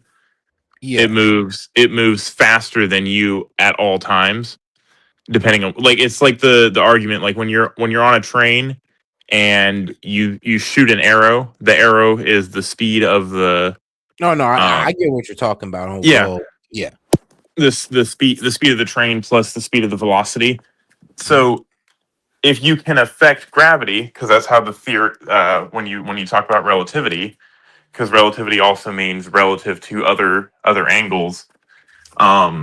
If you can create a compression in space where something it expands behind you and contracts in front of you, that's how you would move through space time. So if these people could, if they could create an anti-gravity device, they could theoretically move through space time. Yeah. I mean, yeah, that's the whole thing about, like, well, the whole anti-gravity is the fact that you can work against gravity, condense it around you to go at whatever speed you like without damaging the craft. Yeah, you could move at theoretical, warp speed, literally warp speed. That's where the word warp comes from, because you're warping space-time, and you would not experience any acceleration. You just kind of be standing there, and then boom, you're there. Man, only if it was real. Well, it might be, but the government would hide it. And it is theoretically real. The math allows it. It's possible, but not plausible. Shoot, the math also allows for like 9 dimensions, but hey, who want to go through all that? The math allows for infinite dimensions. Really, I thought it was like 12. Well, what I was looking at, but no, I hear what you're talking about. Infinity means infinity. Nah, they was talking about like in different dimensions. That's where string theory kind of like cooperates in certain dimensions. Oh yeah. Then as you go up, it kind of like collides together and forms back again. Yeah, I know it's complicated as hell, bro. But it's all theoretical, so we could just be completely wrong. But the fourth dimension is space time. Yep, that's true. And named Moscovian. Wait. Lazar said there was an element that didn't exist, and then 14 years later, it did? Yes, but their version decays in a fraction of a second. Their version. It's alien technology. They're doing it wrong. Yeah, that's not how that works. If I built a car that exploded every time I turned it on, I wouldn't say cars don't work. I'd say I'm a bad mechanic. Believe Lazar or don't. Believe. But in 2004, Navy pilots off the USS Nimitz encountered an object that moved exactly the way Lazar described. It dropped from 80,000 feet to sea level in less than a second, over 12,000 G-forces. No human pilot could survive that. No conventional aircraft could either. The object had no wings, no exhaust, no heat signature. It traveled at supersonic speeds with no sonic boom. It didn't displace air or water. It moved in its own localized space. Yep. Okay, so it's getting into it right now. And these objects have been documented by multiple sensor systems, recorded by trained military observers, and verified by the Pentagon. Whatever they are manipulating gravity. So someone somewhere has figured out how. That was a major piece of the Project Anchor document. But Project Anchor wasn't created to study gravitational anomalies. It was created to control them.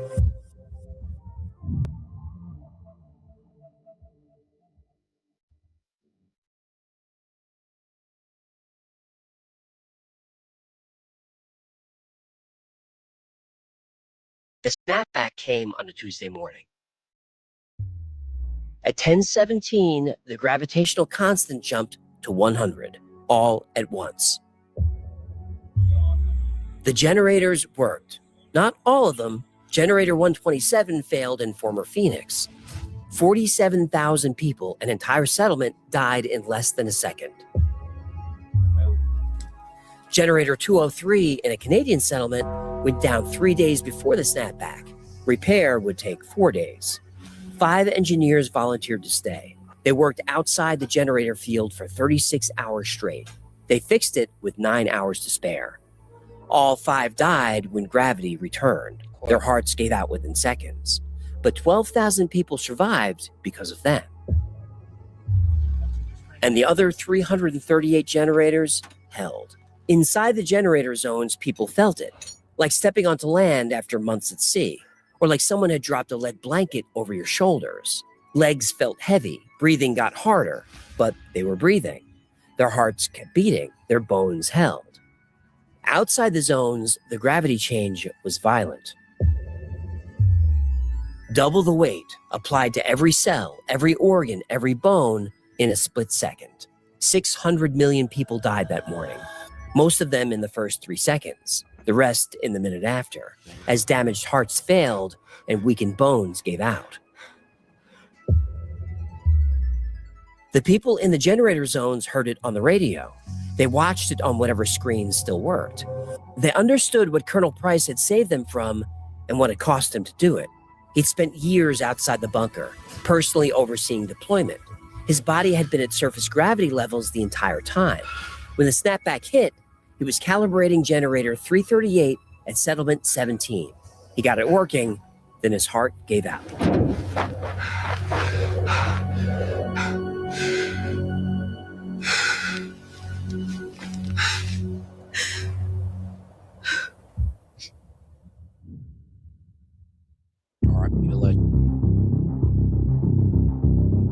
Project Anchor is zooming around the internet, terrifying everybody.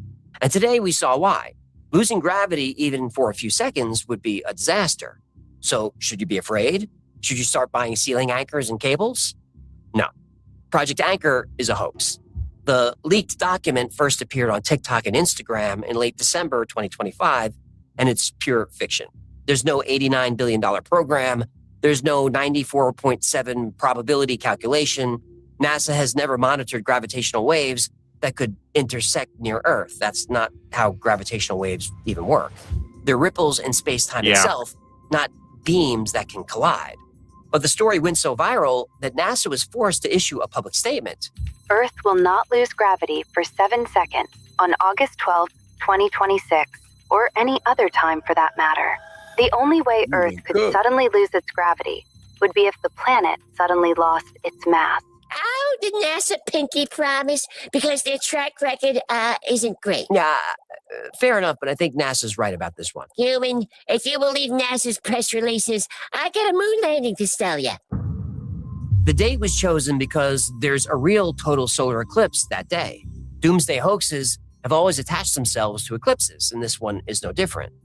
But here's where things get interesting. We genuinely don't know what gravity is. Einstein's equations describe its behavior perfectly, but they don't explain its mechanism. The graviton has never been detected. This is a giant gap in physics. As for anti-gravity research, that's real, and the history is dark. T. Townsend Brown's electrogravitics research was classified in 1956. Dr. Ning Lee got DoD funding, got top secret clearance, and never published again until her death in 2021. Boeing, Lockheed, and the British Military of Defense all spent money investigating gravity control. Every one of these programs is classified. But if they found nothing, why classify nothing for 70 years? Why not just say it doesn't work and release the research? Because if anti-gravity works, it's the most powerful weapons platform ever conceived. Silent propulsion, instant acceleration, payloads delivered anywhere on Earth without detection. The country that cracks anti-gravity doesn't just win wars, it makes war obsolete. Well, obsolete for everyone else. And that's worth killing for. And that's worth hiding forever. And if it also leads to free energy, 0-point vacuum extraction, whatever you want to call it, you're not just talking about military advantage. You're talking about the collapse of the energy economy. Trillions of dollars a year gone. The people who control that money have direct lines to the intelligence agencies. They don't want any disruption. Scientists who cooperate get absorbed into classified programs. Scientists who don't, they get discredited or they have accidents. Project Anchor isn't real, but anti-gravity research is. But it's going to stay secret. If free energy and anti-gravity technology were available to everyone on Earth, our entire species would take a great leap forward. With this technology, poor nations could easily be modernized. Countries that depend on foreign energy could be self-sufficient and independent. Wars for energy, which is the reason for every war, would be meaningless. This future would be good for everyone on Earth, but it would be bad for business. Alrighty. And shout out to the Y-Files and all that good stuff. All right, we're going to go ahead and call it a day on that one because, well, I got to go to bed. All right, guys, I'm going to head out on this one, guys. We're going to go ahead and leave out on a word from our sponsors, guys. This is Set with S.E.T Media, and shout out to my man, Monty. What's up? Oh, shout out to dog. Shout out to the co-host, Monty. Make sure to follow him at Mr. Paramedic. He's also on YouTube, so make sure to give him a follow as well, guys. All right, this is Set with S.E.T Or Media. I'll find you. Yep, or he will find you. But all right, guys, this is Set with S.E.T Media. I will catch you on the next one. And once again, we're going to go ahead and leave out with a word from our sponsor. Peace. Yo, this is Set with S.E.T Media, man. I'm here to talk to you about our partner, Kalshi. Kalshi is the largest legal prediction market in the United States with over 1 million users. It's available in all 50 states. They are a real money market. People trading on what they think will happen. You can build a position and trade in and out of almost any prediction you think. Kalshi facilitates trade between people, kind of like the stock market. There's no limiting your trades just because you're winning.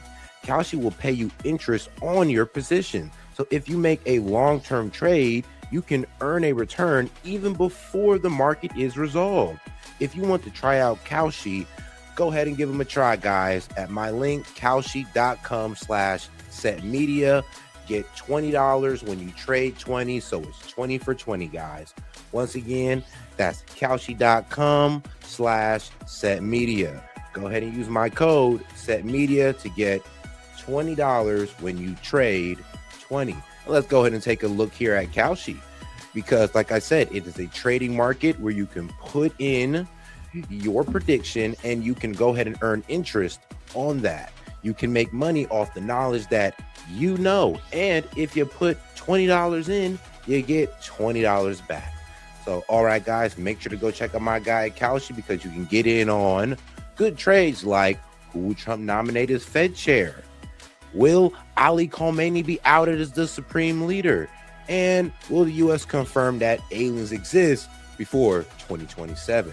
So if you want to get in on this action, once again, go ahead and go to my partners at Kalshi. Go ahead and use the link, or you can hit the QR code above and use SET Media to go ahead and get $20 when you trade 20.